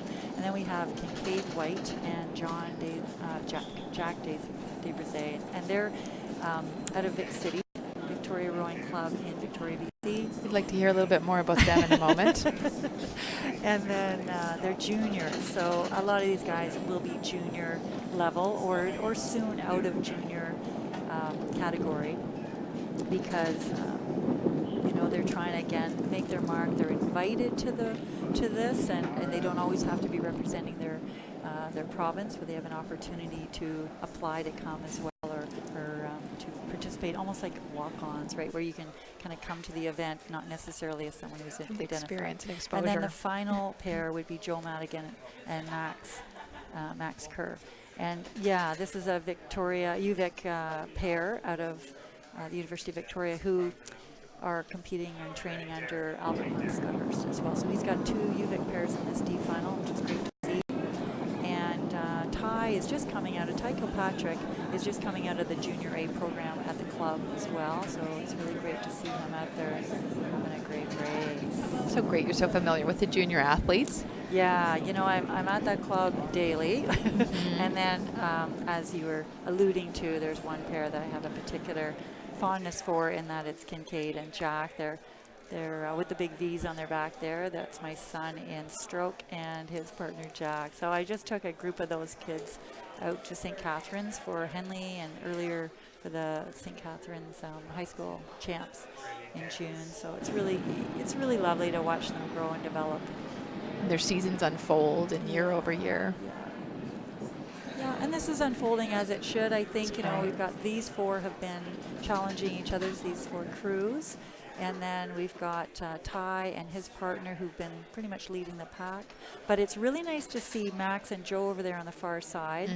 They've, they're really coming together over the course of the regatta. So they're doing great. Okay. Oh, I'm loving the conditions too. You know, this can't be better because these guys. Finals day and personally, you know, water's crystal. My son is a lightweight, and so when you get those big headwinds popping up, that can just be such a disadvantage for them. So you really want these kinds of opportunities. It doesn't always have to be this way because the fact it's not. No. They got to face some of the tough conditions, the big headwinds, and I thought they all did a really great job yesterday getting those catches in. And that's what brought them here, right? And oh, so great to see Ty. You know, it's funny, there are all these technical things you can have your eyes on, and he's lifting his head a little and he's looking out, but it's like they're moving that boat, and they're figuring it out. A little timing there where they could have an opportunity to bring a little more speed to their boat. Well, and that from a coaching perspective is a little bit exciting because you can be, you know, doing so well in this race, yet also see space where you can make some gains. Yeah, right? Who's the athlete that said, right? Always striving. You're always striving with that perfect stroke. Nice little backsplash that we can see in that paused image, which is what you're also striving for. Maybe you could talk a bit about what is backsplash? What does that mean? Well, that was a neat little shot there of the start line of the boats getting into their lanes. But the backsplash, thank you, Jen. Let's talk about the backsplash. Let's segue into the backsplash. Segue into the backsplash. Well, without bogging you down in too much technical detail, really it's just about when the rower rolls the blade up into a square position to be able to drop it into the water. You don't want to miss any water, right? You want to be able to smoothly put it in without slowing down the shell running through the water. So to get a little bit of a backsplash, drop the blade down to the water instead of making it go up to the sky first. So you roll it down into the water and create a little bit of pushback on the water. Toughest thing. How did I do with that explanation? I think you did, and I think it it's tough. Illustrated the complexity of that technical accomplishment. I mean, it really is a defining factor, I think, the catch, but it all starts from the finish. You know, you set the foundation of the finish, you roll up to the catch, and then you'll have a better chance of actually nailing it. Yeah. rhythm. Okay, so we got a nice lead with Ty and Colin. Yeah. I see lane 6 over there, the other UVic boat doing well. And then 5. Cade and Jack are good. They're doing a great job here of keeping their focus, keeping a good course, good rhythm, and continue to push to try and catch that UVic boat on their starboard side. And then we have another race happening in lane 1, 2, 3. Yeah. Between those Vancouver boats and who is the one I'm missing? Oh, Max and Quinn out of Delta. And Delta, I gotta just give them a big shout out because they are producing some awesome athletes. We got Georgia Duval has just come out of there, and she's at UVic now for her first year. And I kind of want to cheer my son on a little bit here. He's making a good move. Cade, go. But I got to say that the other two in the UVic crew are my daughter's buddies, and they've spent a bit of time at my house as well. So very proud to see them. Looks like they're going to be in for a battle down to the line here. They don't want to get beat by juniors. Yeah. Okay, that's it, boys. Good job. And here's Ty. Fabulous to watch. He stroked a junior boat this summer that went to Henley, and they had some great wins throughout the summer down at Windermere in Seattle, and just a real fabulous group of hardworking boys putting in a couple of rows a day in the summertime. I mean, these kids could be doing anything but. And yeah, this is a great race, and I'm sure Jack and Cade will be very thrilled with how close it is and how much they pushed. And same with Joe and Joe and Max. Max, thank you, Max Kerr. Yeah. Excellent. Here come the Vancouver boats. Too. Again, you know, here's Sam and Mateo, and then James and Liam. So good that, you know, these boys obviously can train together and push each other, and they're close enough. And then here comes Delta. Yeah. This is the team of Max and Quinn. Fabulous. So that's our D final for the men's pair. And I got to say, too, you know, so these boys were coming off of some of the quarterfinal or semi or something, and they came off, probably the quarter wouldn't have been the semi, onto the dock. And Taylor Perry, who's from the senior national team, walks down the dock and shakes all their hands. They're all, wonderful. you know, just had this great effort. And obviously they were well out on the boys, but for the boys to participate in a race with the national team is really exciting and inspiring. And yeah, it's great feedback. They see how far they have to go. Yeah. It's all good. Test their speed, as they say. Looks like we've got the starting list here for the C final of the men's pair. And we'll read through the lanes here. Lane 1 is Matthew and Jonathan from Saskatchewan Rowing Association.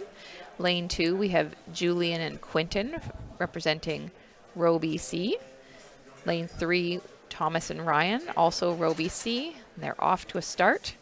Lane 4, David and Ryan from UBC for Rowing BC.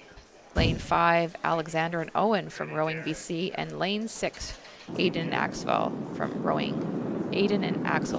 BC/UBC. So it looks like we've got 5 Row BC boats against a Saskatchewan rowing boat. Yeah, and these Saskatchewan boys are fast. I've been watching them as well. They've got some good speed. So yeah, they're in lane 1, but I'm going to be watching for them to make a move. We also have... We're going to, I think, leave the race here briefly. Oh, I see. To head down to the dock where Jason Dorland is going to speak with Kathleen Heddle. Excellent. Thanks, Kim. Yes, we're on the dock with Kathleen Heddle, multiple Olympian, 3 Olympic gold medals, bronze medal, not just Rowing Hall of Fame, but the Canadian Sport Hall of Fame. Yes. And I'm trying to imagine how many hundreds, if not thousands, of young girls that you inspired to get into the sport of rowing.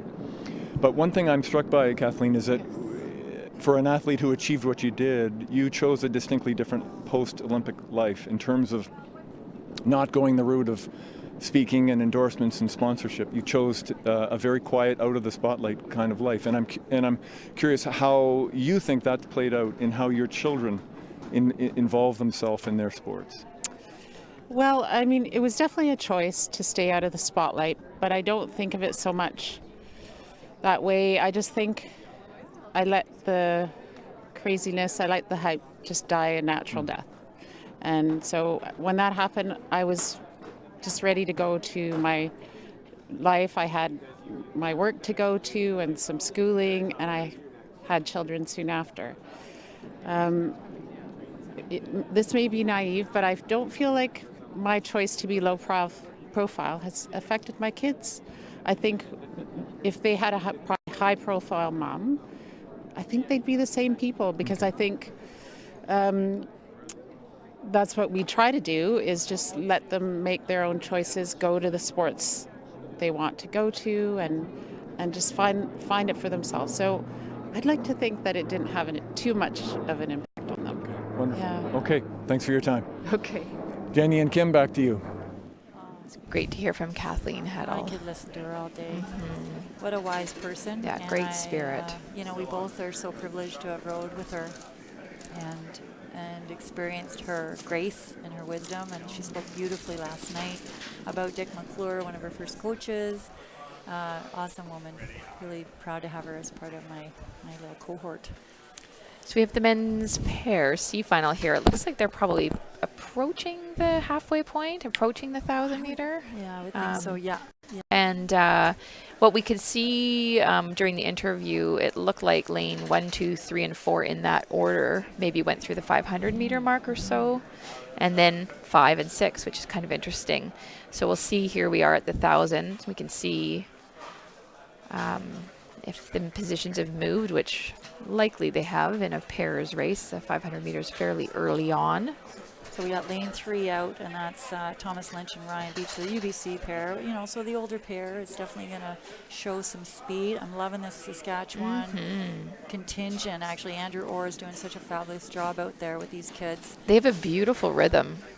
I know I Right? keep talking about that, and that's probably from my coxing perspective, that I just love to see good rhythm, because I really feel that that's what moves the shell. It is absolutely the key, right? It's because as an athlete, you're locking into that rhythm. It's kind of carrying you, but it's also the boat moves like a whip, right? It's So- motivating, right? When you Oh, can get into that.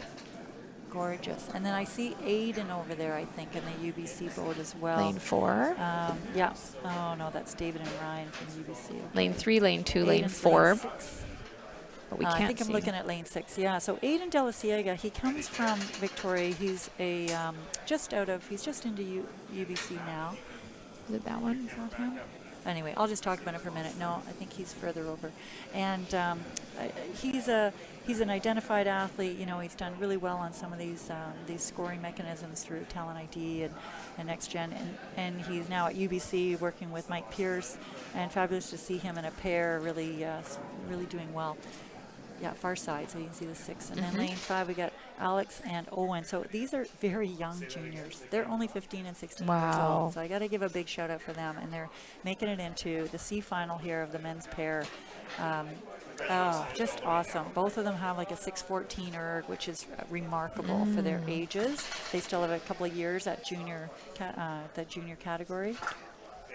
So really fantastic to see them doing so well here. And this is the beautiful OV. Here we go. Yes. So it looks like we've got lane 3 in the lead, followed by lane 4, lane 2, Great. lane 5, and then a battle between 1st and 6th lane.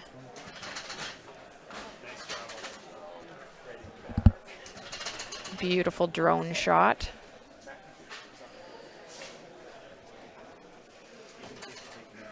Hard to believe we're into the C final of the men's pair at the 2019 National Rowing Championship. So we have the B, A final to go, and then some para events. Excellent.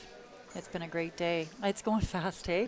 I just could watch races forever. I could watch any sport, really, but this has been super. And no mishaps, great conditions. They can just focus on having their best performances, which is, you just couldn't ask for more. Executing. Okay, so far side, we've got Aiden De La Ciega and his partner Axel Owashko from UBC, Alex Gonen and Owen Markovitz, who are in lane 5. They're those young juniors I mentioned. We've got David Ross and Ryan Kemper from UBC in lane 4. Right up there with lane 3, the leaders, Thomas Lynch and Ryan Beach. Lane 2's right in there too, so I think lane 2 and 4 are going to have a good battle. And Julian Black and Quentin Schmidt from Vancouver, and then Matthew Joner and Jonathan McLeod from Saskatchewan, laying down a great race. And we'll get a good. They'll move into side angle so we can tell who's doing what. But look at this battle here. I'm loving this in the middle lanes. Just look at that battle between 4 and. Here they come into the finish line here. That's the kind of race that's really fun. That was close, too close maybe, but it looked to me like 4 got it. And lane 5, how's that Saskatchewan pair coming? They're out of our frame, and They're they're just good. battling 1st and 6th. Good, 5th and then 6th. Well, that was nice and close between 5th and 6th. Yeah. It's what we want to see, hey? And then great to see those young juniors pushing and coming in 4th there, but within contact, so great race all around. Good battle. But definitely lane 3, Thomas Lynch and Ryan Beach establishing themselves early and holding that lead and allowing 2 and 4 the other Vancouver crews to battle it out in this C final. You can see we're moving here to the B final of the men's pair, and that stroke rower there just took some water, squeezed some water out into the lake. What took is another going swig. on? And what is happening there, Jenny? Well, I never brought a water bottle, Yeah, Kim, so I should know that. I know. Sorry, I'm confessing. Yeah. But it's great. You know, you want to have water right to the very beginning of your race and stay hydrated, especially on a day like today where it's a bit warm. And then you want to dump that out. You don't want to carry any. Why would you want to carry that down the 2 kilometers, right? Exactly. You can always fill it up later. I just want to give a little shout out before we list off our starting lineup. Adam Creek, who's a former Olympian and gold medalist, who is also part of Whitehall Rowing, is a sponsor of this regatta, and he sponsored the coach and umpire appreciation event that we had on Friday night, I believe. Yeah. Thursday night. Way to go, Adam. Okay, let's go through the starting order of the B final for the men's pair. You can see the Row Ontario crew here in lane 4, which is Gavin Stone and Taylor Perry. We'll look forward to seeing them rowing. Over in lane 1 will be Matthew Schultz and Brendan Wall of Row Ontario and Row BC, a composite crew. Lane 2, Alex from Alberta Rowing, and there we go again, Alec from UVic Rowing BC. Alex and Alec. Lane 3 is Curtis and Ryan from Row Ontario and Row Alberta. We went through lane 4. Lane 5 is Joseph and Travis from Row Ontario and Row BC. Lane 6, Jacob Phillips from Row BC and Joshua Novak from Row BC. Little tricky to get when they're a composite crew, both provinces and first name, last name, and no mix-ups intended there. I don't think I did the respective orders. Doing great. Look how nice and tight that start is. That's good, what you want. No one leaping out. They shouldn't really be able to leap out too fast. I just want to mention there are 3 UVic crews in here, so they've been training together for the last few weeks. Okay, let's move down to the dock while these guys find their rhythm. And it's Jason Dorland with Leslie Thompson. Thanks, Jenny. I am here with Leslie Thompson, 8-time Olympian, multiple medalist, now vying for your 9th Olympic Games. I mean, that just sounds so bizarre to say that you're trying for your 9th Olympic Games. What is it, Leslie, about rowing in Canada that has kept you wanting to continue and try again? I think the system and the people, it's been really a great experience for me. I've got a lot of good friends, and I think the striving for excellence and the sport's progressing, and I think we're on the right track. I mean, we always go through ebbs and flows, but it's always a pursuit of excellence and working with a group of people that are like-minded and really interested in performing to the best of their ability and respecting our competition and just trying to put themselves out there, and it's just such an honor to be in that system. Wonderful, and all the best. I hope things go well in the qualifier. Great, thank you very much. Take care. You knew that. Thank you. Let's just talk a bit about some of these athletes. We've got, as expected, Taylor Perry and Gavin Stone out in the lead. They're with the National Training Center right now, and followed by a number of university crews. So we've got a UBC crew here with Brendan Wall. He's a Vic City product and our protege, and rowing with his partner, but representing 2 different provinces. And then in lane 2, we've got Alec and Alex, and yes, that is quite the combo. And they won the pair at Henley this summer. Look at how relaxed they're looking, eh? Great rhythm and moving that boat beautifully, and without a lot of.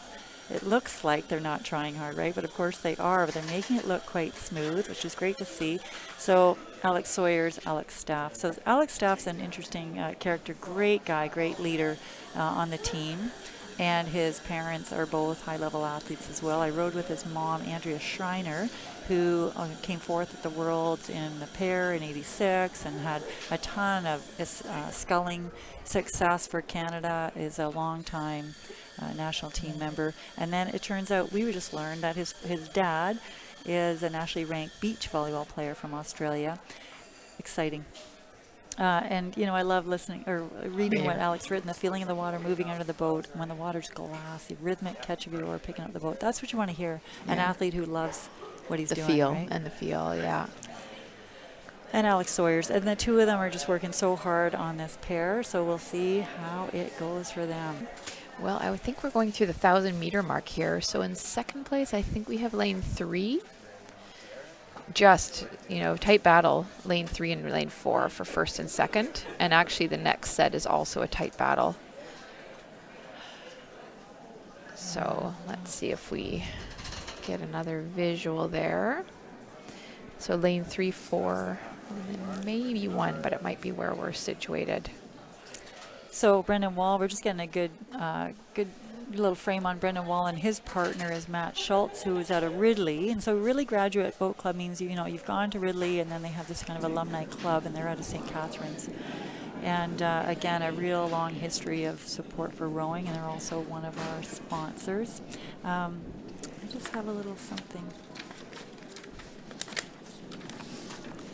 You know, they have a couple of messages they want to share to express their philosophy of rowing. The race is brought to you by Ridley College, located in Niagara, Ontario. Ridley College is one of Canada's top independent schools for students in junior kindergarten to grade 12. And they have an IB program there, like our GNS at BC, and their focus is experience and education beyond your expectations. Sounds well-rounded. Yes, and just so intentional and well crafted. Yeah. All right, looking like a good battle for first here between these two level crews. Lane 3, 4, and 1, I would say. One thing we keep coming back to, and I love this quote from Gavin in lane 4, Stone. The sport is such a balance of relaxation and effort. It can always find some way to go faster, and I think it's, you know, the natural beauty and then the athleticism and then even the drive of the stroke versus the recovery where you're supposed to be relaxed. The composure at the start line where you need to be relaxed, yet you're putting out your big effort, you know. Right, back to your rhythm concept, that it's really a metaphor for life and how to exert the yin and the yang, as they say. Absolutely. So we've got lane 1 really laying down a great race here, right? I mean, if you expect the V, but lane 1 with Brennan and Matt, it's doing nice a great to see. job. And then 2 and 5 battling it out for 4th place. But I don't know, these first two, it could change. We still have a bit of time, and we'll see what happens. A little bit of wind picking up, but not a lot, and it's a tail. I love a tailwind. Oh, yes, isn't that nice? So what is a tailwind, Jen? Where it's following wind. Following you, pushing you along the course. And I loved it because I was little, so, well, not, I was tall, but I was light, so I loved a tail because I knew I could capitalize on it, and it was something that I took advantage of. Tap along, right? You got to stay up high above the water. You got to get quick catches and pick it up quickly at the catch, but also like a hummingbird. Just like a hummingbird. Along the water versus a headwind where it's coming at you from your back and you really kind of need to lay into it, and perhaps it favors someone's a little more power driven and weight, right? Weight, and then but you know, anybody can overcome any of these winds. Okay, here they are coming into the final strokes. Lane 3. I'm thinking lane 5 might be coming through next. So lane 1, okay, Brendan, good job.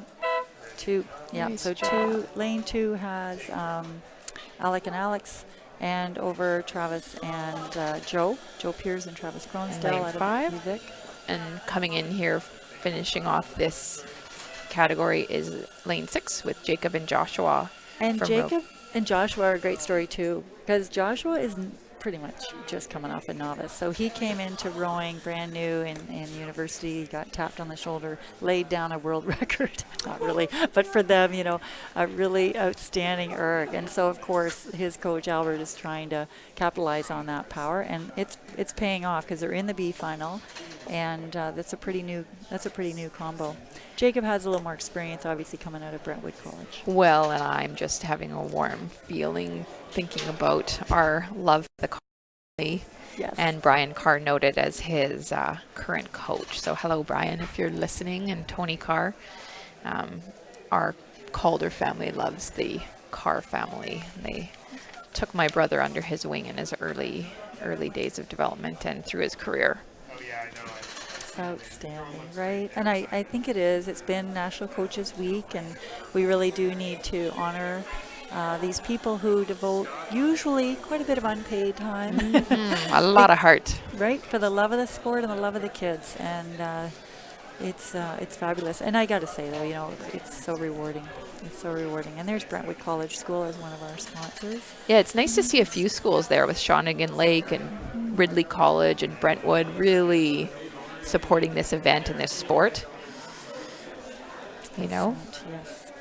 So this is exciting. Now we're coming up to the A final in the pairs. And that single race was very, very exciting. I'm watching Brendan and his buddy Matt come into the dock. No cool down. Who needs that? Don't do that. I saw someone cool their feet off by putting them in the water. That was a great effort by those two, and they got to be proud, and I would just come in too. They're going to head probably to the athlete tent where we have a number of rowing machines set up, ergometers, where they can do their cool down on land. And yeah. And I believe that the warm up and cool down equipment, we had that supplied for today, or for this regatta, I should say, by one of our sponsors, which was the Richmond Olympic Oval, who, I guess it's a legacy, I think, from the Vancouver Olympic Games. And yes. I've been fortunate enough to visit that site, and they obviously provide a lot to support athlete performance. And for this regatta, they've provided us with warm up and cool down equipment, which is awesome. Really handy. Great site. I got to say, you know, it's all very contained, but there's enough space to move around. There's a bit of a quad where people can connect and communicate, and there's a great viewing area. I mean, it's not perfect. It never is in rowing, but it's pretty good. And then there we have the tent and a number of tents with different services and opportunities for the kids to warm up and cool down. Yeah, it's worked out quite well. We've got this amazing media center right here in the this broadcast booth.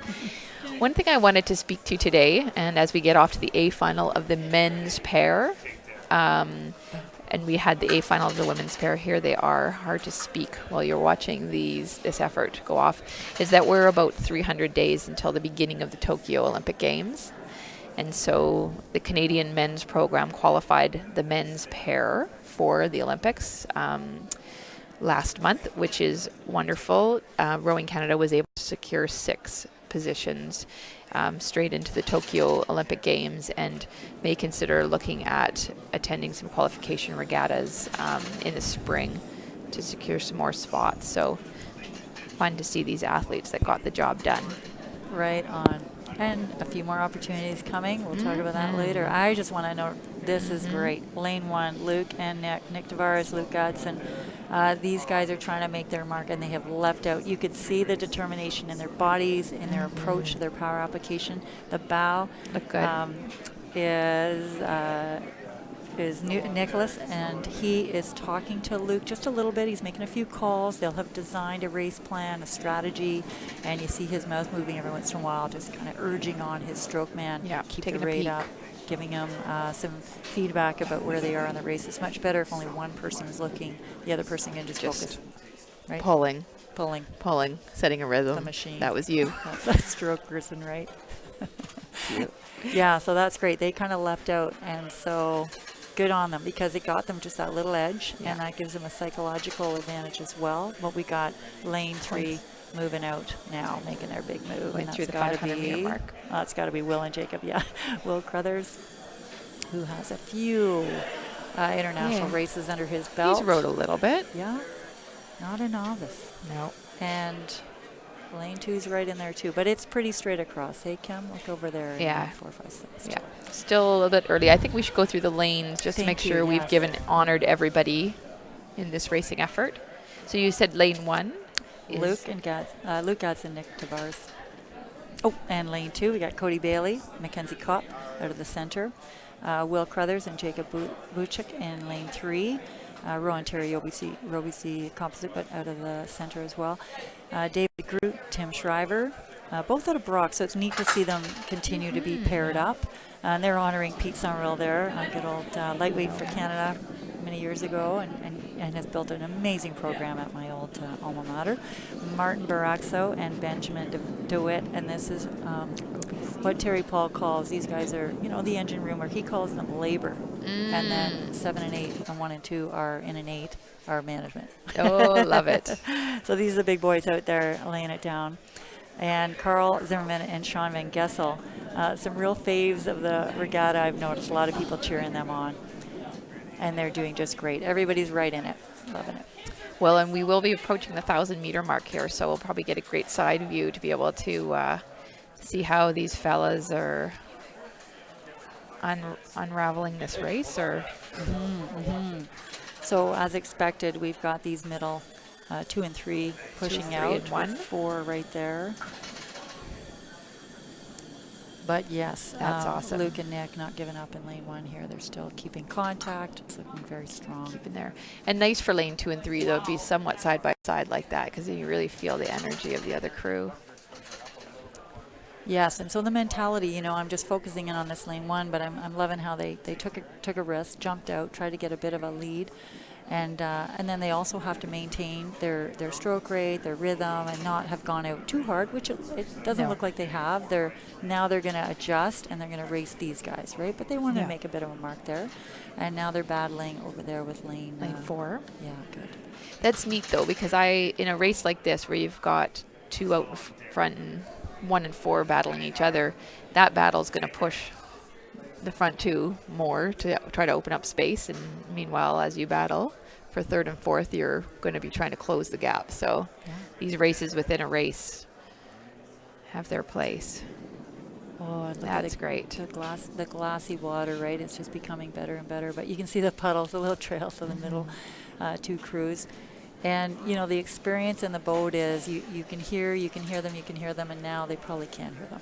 Yeah. So that's where, we got to adjust, not start to get discouraged. I mean, these are the top athletes in Canada right here, and you're going to just try and stay as close as you possibly can. They have about 500 meters left or so in this race as they move just through the 1,500-meter mark. Couldn't be better conditions. Yeah. So, Look we at had a that. bit of a tail there, but now it's just totally flat. Beautiful. Yeah.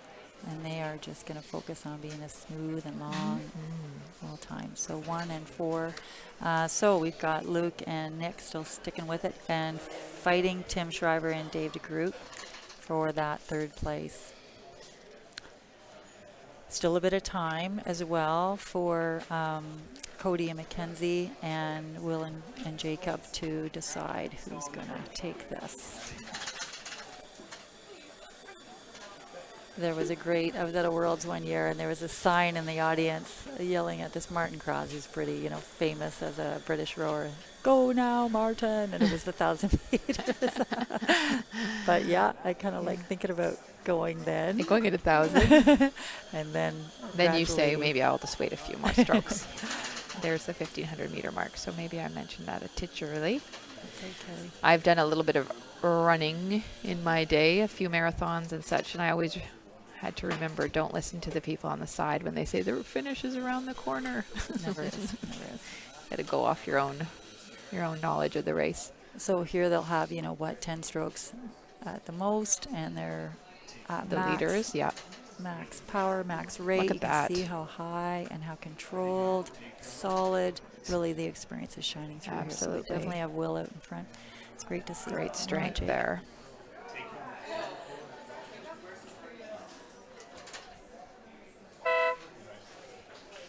Outstanding, right across the line. Acceleration. Great result for these guys. You see the exhaustion, and when they can finally relax and really just try to recover. Yeah. And tight finish there. Wow. Well, Across great. those That's lanes great. on opposite sides of the course.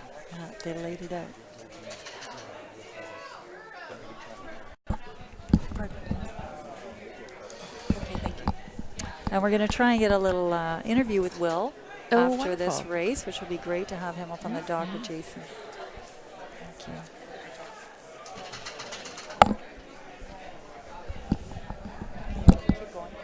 Yeah, this is great. We'll see these crews, some of them heading off to cool down, and some will come into the dock. We're going to try to have an interview with an athlete off the dock here shortly. You can see some of our fabulous volunteers there working through their logistics, which I can tell you there's a lot going on behind the scenes here to make this event such a fabulous event. Look at the beautiful city of, I guess, Burnaby and Vancouver. See the pretty lily pads that line this lake. We're getting ready for the start of 2 A finals in 2 para rowing events. And when I said that the Tokyo Olympic Games are about 300 days away, I was trying to do the math on the Paralympic Games, and they'll be starting, I would say, in about, let's say, 340 days or so. So they start just after the Olympic Games, or the Paralympics. And so we have some great performances for Canada in Paralympic rowing, and we're going to be seeing them here today. This is going to be the Para 2 single. And here we have our lane order. So this is a straight final, no lead up. That's right, because, you know, we're really building our para program in rowing here in Canada. And so we've got a couple of categories, PR1 and PR2 together. And we'll see them in separate at the Olympics, but also at the Worlds. We saw Jeremy Hall, of course, has been a silver medalist at the World Championship level.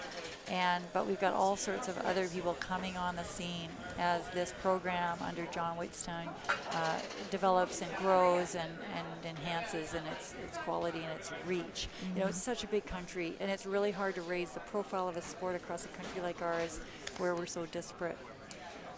Some of these people, like Paolo here in lane 1, has only been rowing for a couple of months. So part of it is in finding the athletes, part of it's introducing them to the sport, which is so technical and difficult.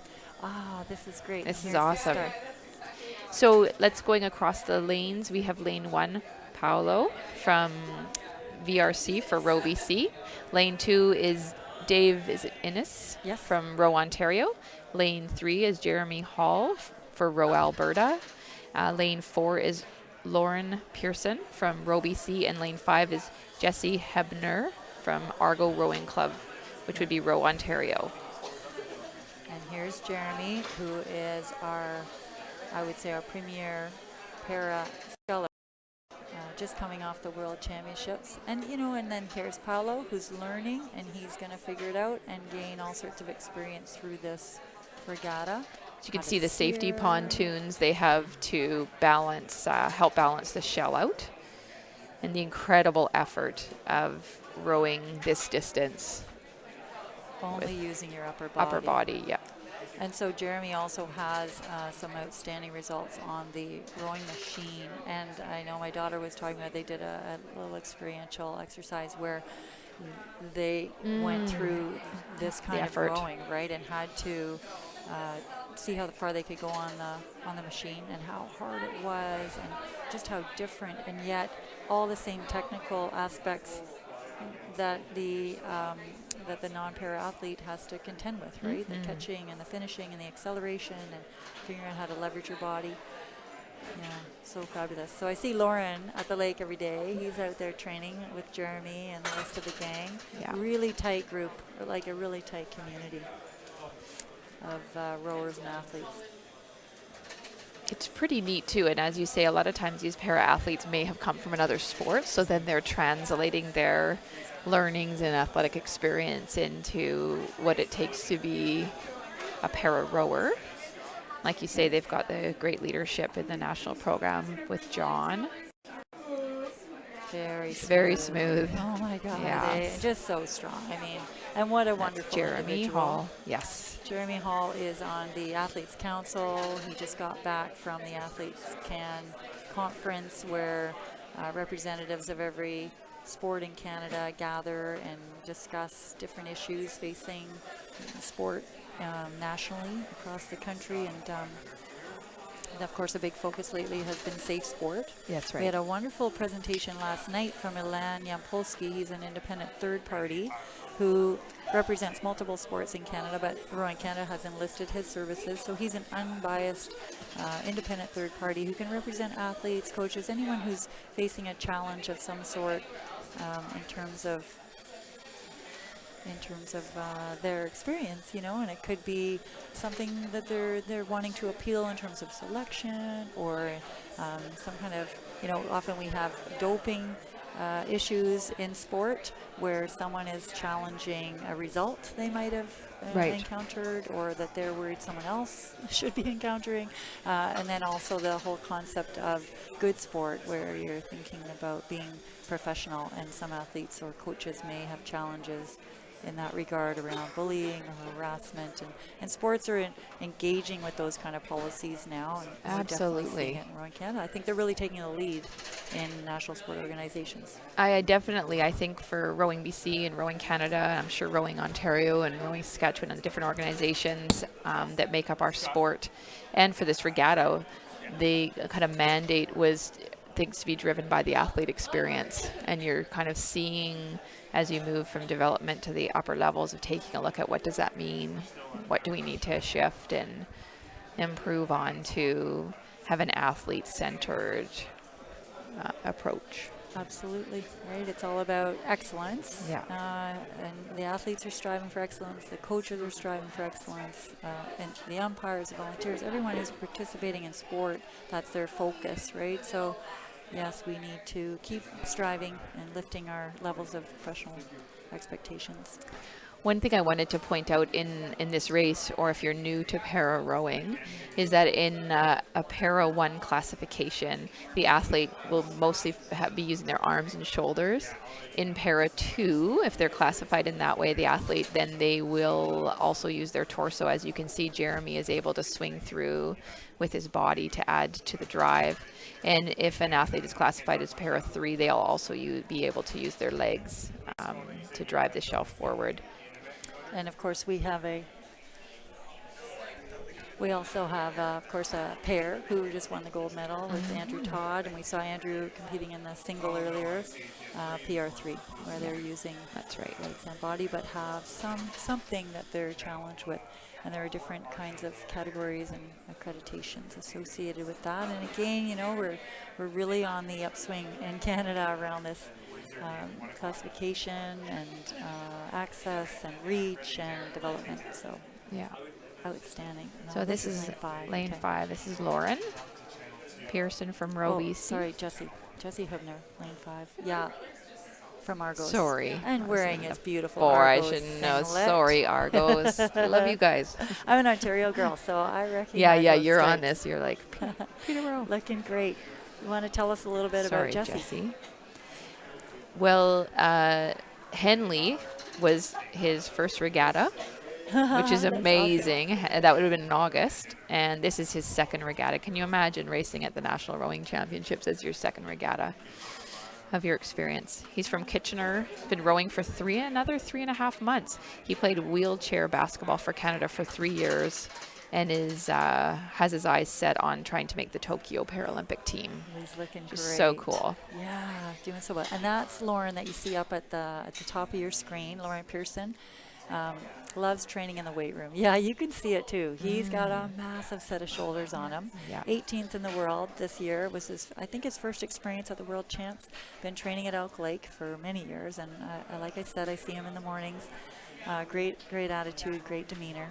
He's come back from a back injury though, so we didn't see him for a little while this past year, and returned from Linz with the national team, so he's had a little bit of a break as well. But very cool for him to be getting all this racing experience and support. So I was going to say too, just because it was sounding familiar, lane 2, Dave Innes also had a Henley as his first regatta. This is his second regatta, and then Paolo is 3.5 months. So I know that there was a social media drive to try to raise the profile of para rowing to athletes and draw some people onto the water. And so I wonder if this is part of that effort. I hope so. And I think Paolo's at a Vancouver Rowing Club, right? So we are seeing a bit more of that reach. Ontario, Alberta, BC, and that's a great representation. We got to keep reaching into the other provinces. And I know John's working hard to get out to Manitoba, Saskatchewan, Alberta.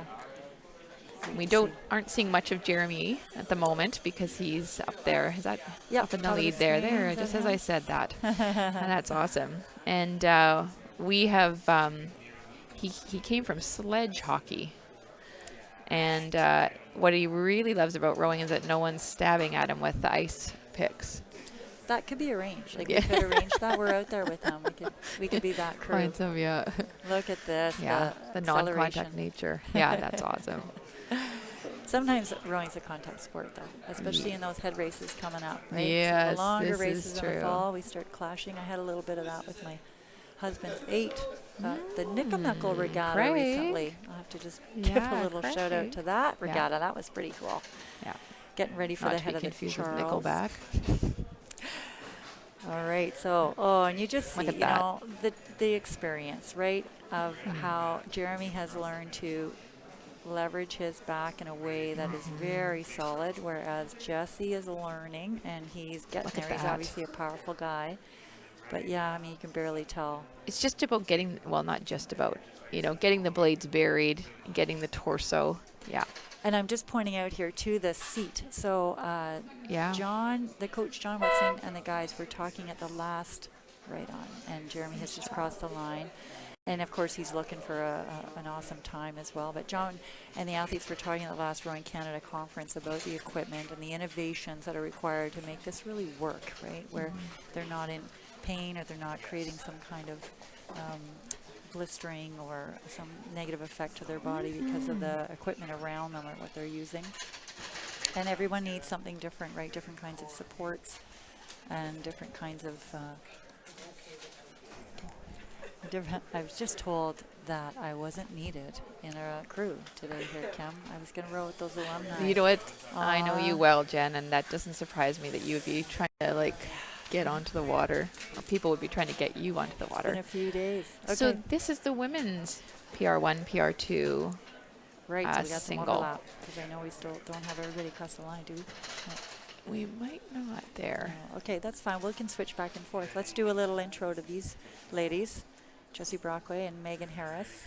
Jessie out of Gorge. We see her training lots where I live. And then Megan out of Alberta. So again, good to see a couple of provinces represented. Yeah. And you know what though, Kim? There's a crosswind up there at the top. Oh, yeah. And I saw it messing with Paulo earlier in the men's race. Just and now the women are having to really focus. But here we go. We're coming into the finish for Lauren. And it's quite lovely down here at the finish, the last few hundred meters. He's into the red buoys. And you see he doesn't quite have as much extension with the back. So he's got a different setup where there's a little more support around his torso. Core. Yeah. More reliant on his arms and shoulders. Good thing. And this is Jesse in his second regatta. Wild. And Jesse's from Kitchener. He's only been rowing a few months, wheelchair basketball. For Canada for 3 years. That's really cool.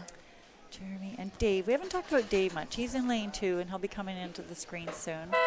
He drove from North Bay to attend this regatta. Oh, man. Jeez, Louise. Yeah. Across the country. I love it, the commitment. And we keep seeing that theme across all these athletes. You see the crosswind blowing across a little here. And he's veteran airborne artillery, tanks, trucks, tossed out of planes, he says. Wow. He has participated in the Invictus Games and has earned a silver medal there. And I know, again, John talks about, and here he comes, this is Dave Innes. And John's talked about making that connection with the guys in Invictus and that trying to introduce this other sport to them, right? So he's gone to the Gavirate Regatta and gotten a bronze there. Silver in the PR2 men's single at the Worlds. World record. Oh no, sorry, I'm reading Jeremy's stuff. He's gone to Henley, and this will be his second. We didn't read about Jeremy too much. I talked about his silver at the Worlds, but he's also gotten a bronze at Gavarete in 2018 and a silver again this year in the 2019 Very Worlds. accomplished. And he has those world record scores on the erg as well. And there's Dave. There's Dave. Across. Yeah, Second that's got to feel good. Yeah. Nice job, Dave. Very awesome. So I'm sure I was anticipating being back to the women. Good. Racing these singles, and yeah, you're right, this is probably the choppiest water that we've had today. And they'll be looking forward to it calming in the last kilometer. You can see the umpire, he's got his white flag ready if needed to help direct the women's course. And so hard. This is such a difficult wind to row in, and so you can see over in lane 3 Megan Harris from Alberta. She's from Edmonton and only rowing a month, right? So she's going to have to figure out, this is a novice rower. Yeah. Plus being thrown this crazy wind. Look at it, you can see that swell, or the waves. At least it's a tail. Yes. It's going to hurry them down the course a little, which is helpful. Last year at this time, she was still in the hospital after having been hit by a truck. And she was previously a track and field athlete at Guelph. So it's really lovely to see over the course of 1 year her finding a new sport. Finding a sport, yeah. I love it, and I love that she's chosen rowing.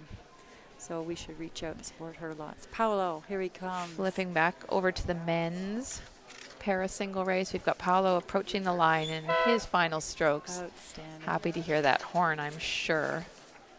Should be proud of the effort there. He's still going. yeah. Smiling. Make sure that he's buried the finish line. That's great. You never want to stop too early.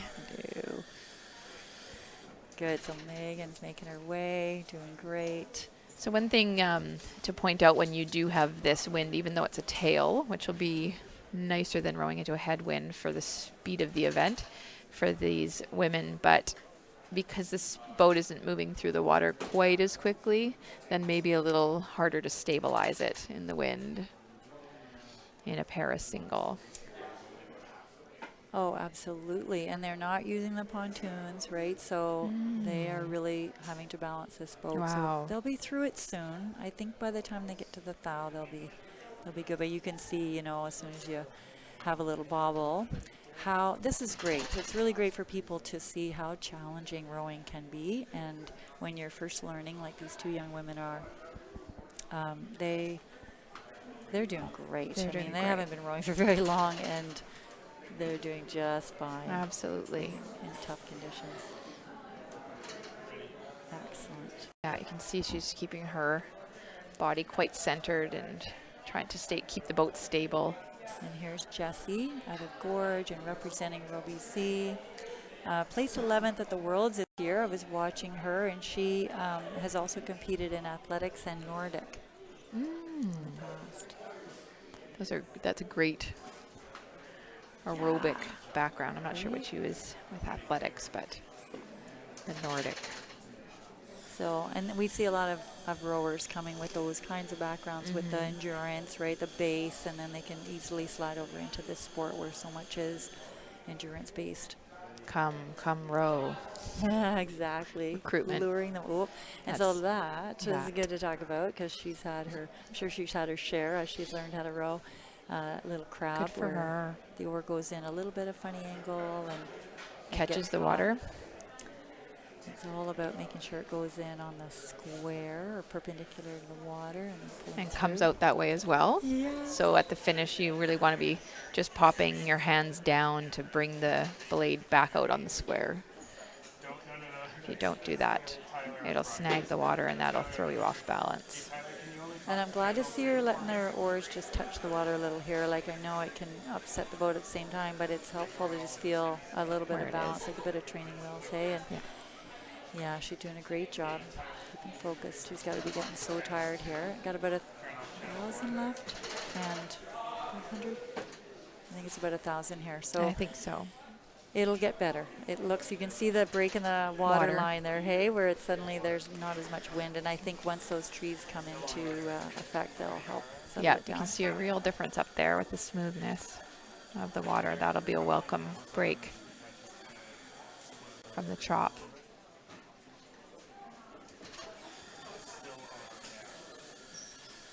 Outstanding. All right, and the other thing I really wanted to highlight is how wonderful it is when we can blend the para and non-para sports and events, because I'd love to see that at the Olympics, and not have separate Olympics. I think Absolutely. It's really crucial. The Just integration. Athletes are athletes, right? Let's get them all together. So I'll put my little pitch in there right now. Do it. We're doing it just fine here at Do the it Rowing now. Regattas. Yeah. Let's go. Yeah. Again, and enjoy. Okay, we're going to Yeah. Okay, and we're down on the dock with Trish Smith, who your involvement in sport has been not only as an athlete, but now with COC, IOC, FISA, just so many hats, Trish. I'm just wondering, are you able to take off those hats and be that young athlete again and really appreciate and enjoy what it is to be inducted into the Canadian Rowing Hall of Fame? Well, as you're saying that, I just think about myself as a young athlete and cycling down to work out when I first started rowing in Vancouver, and just being so excited to be at workout. I think I would even come early here and just sit and watch the other rowers. And yeah, Burnaby hasn't changed much over the years. It's the wonderful thing about the environment here, and so it really does take you back. And we were joking earlier, I think the shower curtains in the change room are the same ones that were there when we were training here. Okay, wonderful. Okay, well, thanks so much. Yeah, thanks. Back to you, Jenny. Thank you for taking good care of those curtains over the years. That's awesome. Yeah, I trained with Tricia here, and I'm sure they are the same. And it's wonderful to see how well preserved the place is, but that it's still being in use, and it's a fabulous place to row. I mean, it really feels like you're in the middle of nowhere, and yet you're right in the heart of a massive city. So it's quite accessible. I think there's lots to be done in this club to keep developing and supporting it. I want to put a pitch in for all the clubs across Canada that do such fabulous work. A lot of it, 90% of it, probably run on volunteer hours, if not 100. And, that's where the athletes are coming from. They're running beautiful high school programs. They're often supporting university athletes to train there. They're developing club programs like Masters and Learn to Row and Juniors, and everybody's training in these environments. And they're the home clubs, right? They're the heart and the Heart soul of the sport. Of the sport in the country. So as we watch Jessie and Megan make their way down the course and the water get a little bit better for them, and now you can just see, Jessie's lengthening out a little more, and but still struggling a little, with the wind. Then we're going to move down to the dock. We got a bit more time because they're just coming up to the last 5. We'll go to the dock to Jason for another interview. Thanks, Jenny. And we are on the dock with Will Crothers, multiple Olympian and Olympic silver medalist in 2012 in London, arguably the closest Olympic final 8 ever. And here we are. You've been doing this a long time, Will. Oh yeah. What keeps you going, and why are you continuing to try and go for that 3rd Olympic Games? Well, I don't know. I can remember, the feeling still of getting that Olympic medal in 2012, and I remember a reporter asked me then if I'll be back, and I definitely said I wanted to keep chasing this feeling, and so, yeah, a couple of years later down the line, I'm still after it, trying to get that gold for sure. Great. And what are you excited about this being your 4th year here with the Olympics? I think just, even though I've been doing it for a long time, it's always a new challenge. There's always a different way that we're, trying to do something, trying to do the same thing essentially, but, you're always attacking it as though it's a different problem because you have different bodies in the group and, new coaches and stuff. So, yeah, and the events are changing all the time too. Everyone's getting faster, so it's an awesome challenge to try to keep up. Wonderful, and congratulations on winning the final. Yeah. And all the best in the coming months. Yeah, thanks a lot. Okay, Jason. Back to you, Jenny. All right. Thank you. And we were just watching Jessie Brockway come across the line in the women's single. Fabulous effort by her. Again, placed 11th at the Worlds this year for one of our first times. And now we're cheering on Megan. Megan Harris. Closing in on her final strokes. And again, has only rowed a month, right? So she's just doing fabulously. Clearly going to be a real star for us into the future. And all smiling. As real everyone's smiles. You cheering can her. hear the crowd. That's awesome. Look at that smile. What a way to finish the regatta. That was a huge accomplishment. She dealt with the wind and the crazy water and blowing into the buoys, and then that huge long race. So for her one of her very first experiences, I'm sure that was quite something. Great accomplishment on Megan Harris's part, and what a way to finish the regatta. What a way to finish, and we beat the weather. Thank you, Mother Nature. Really, yes.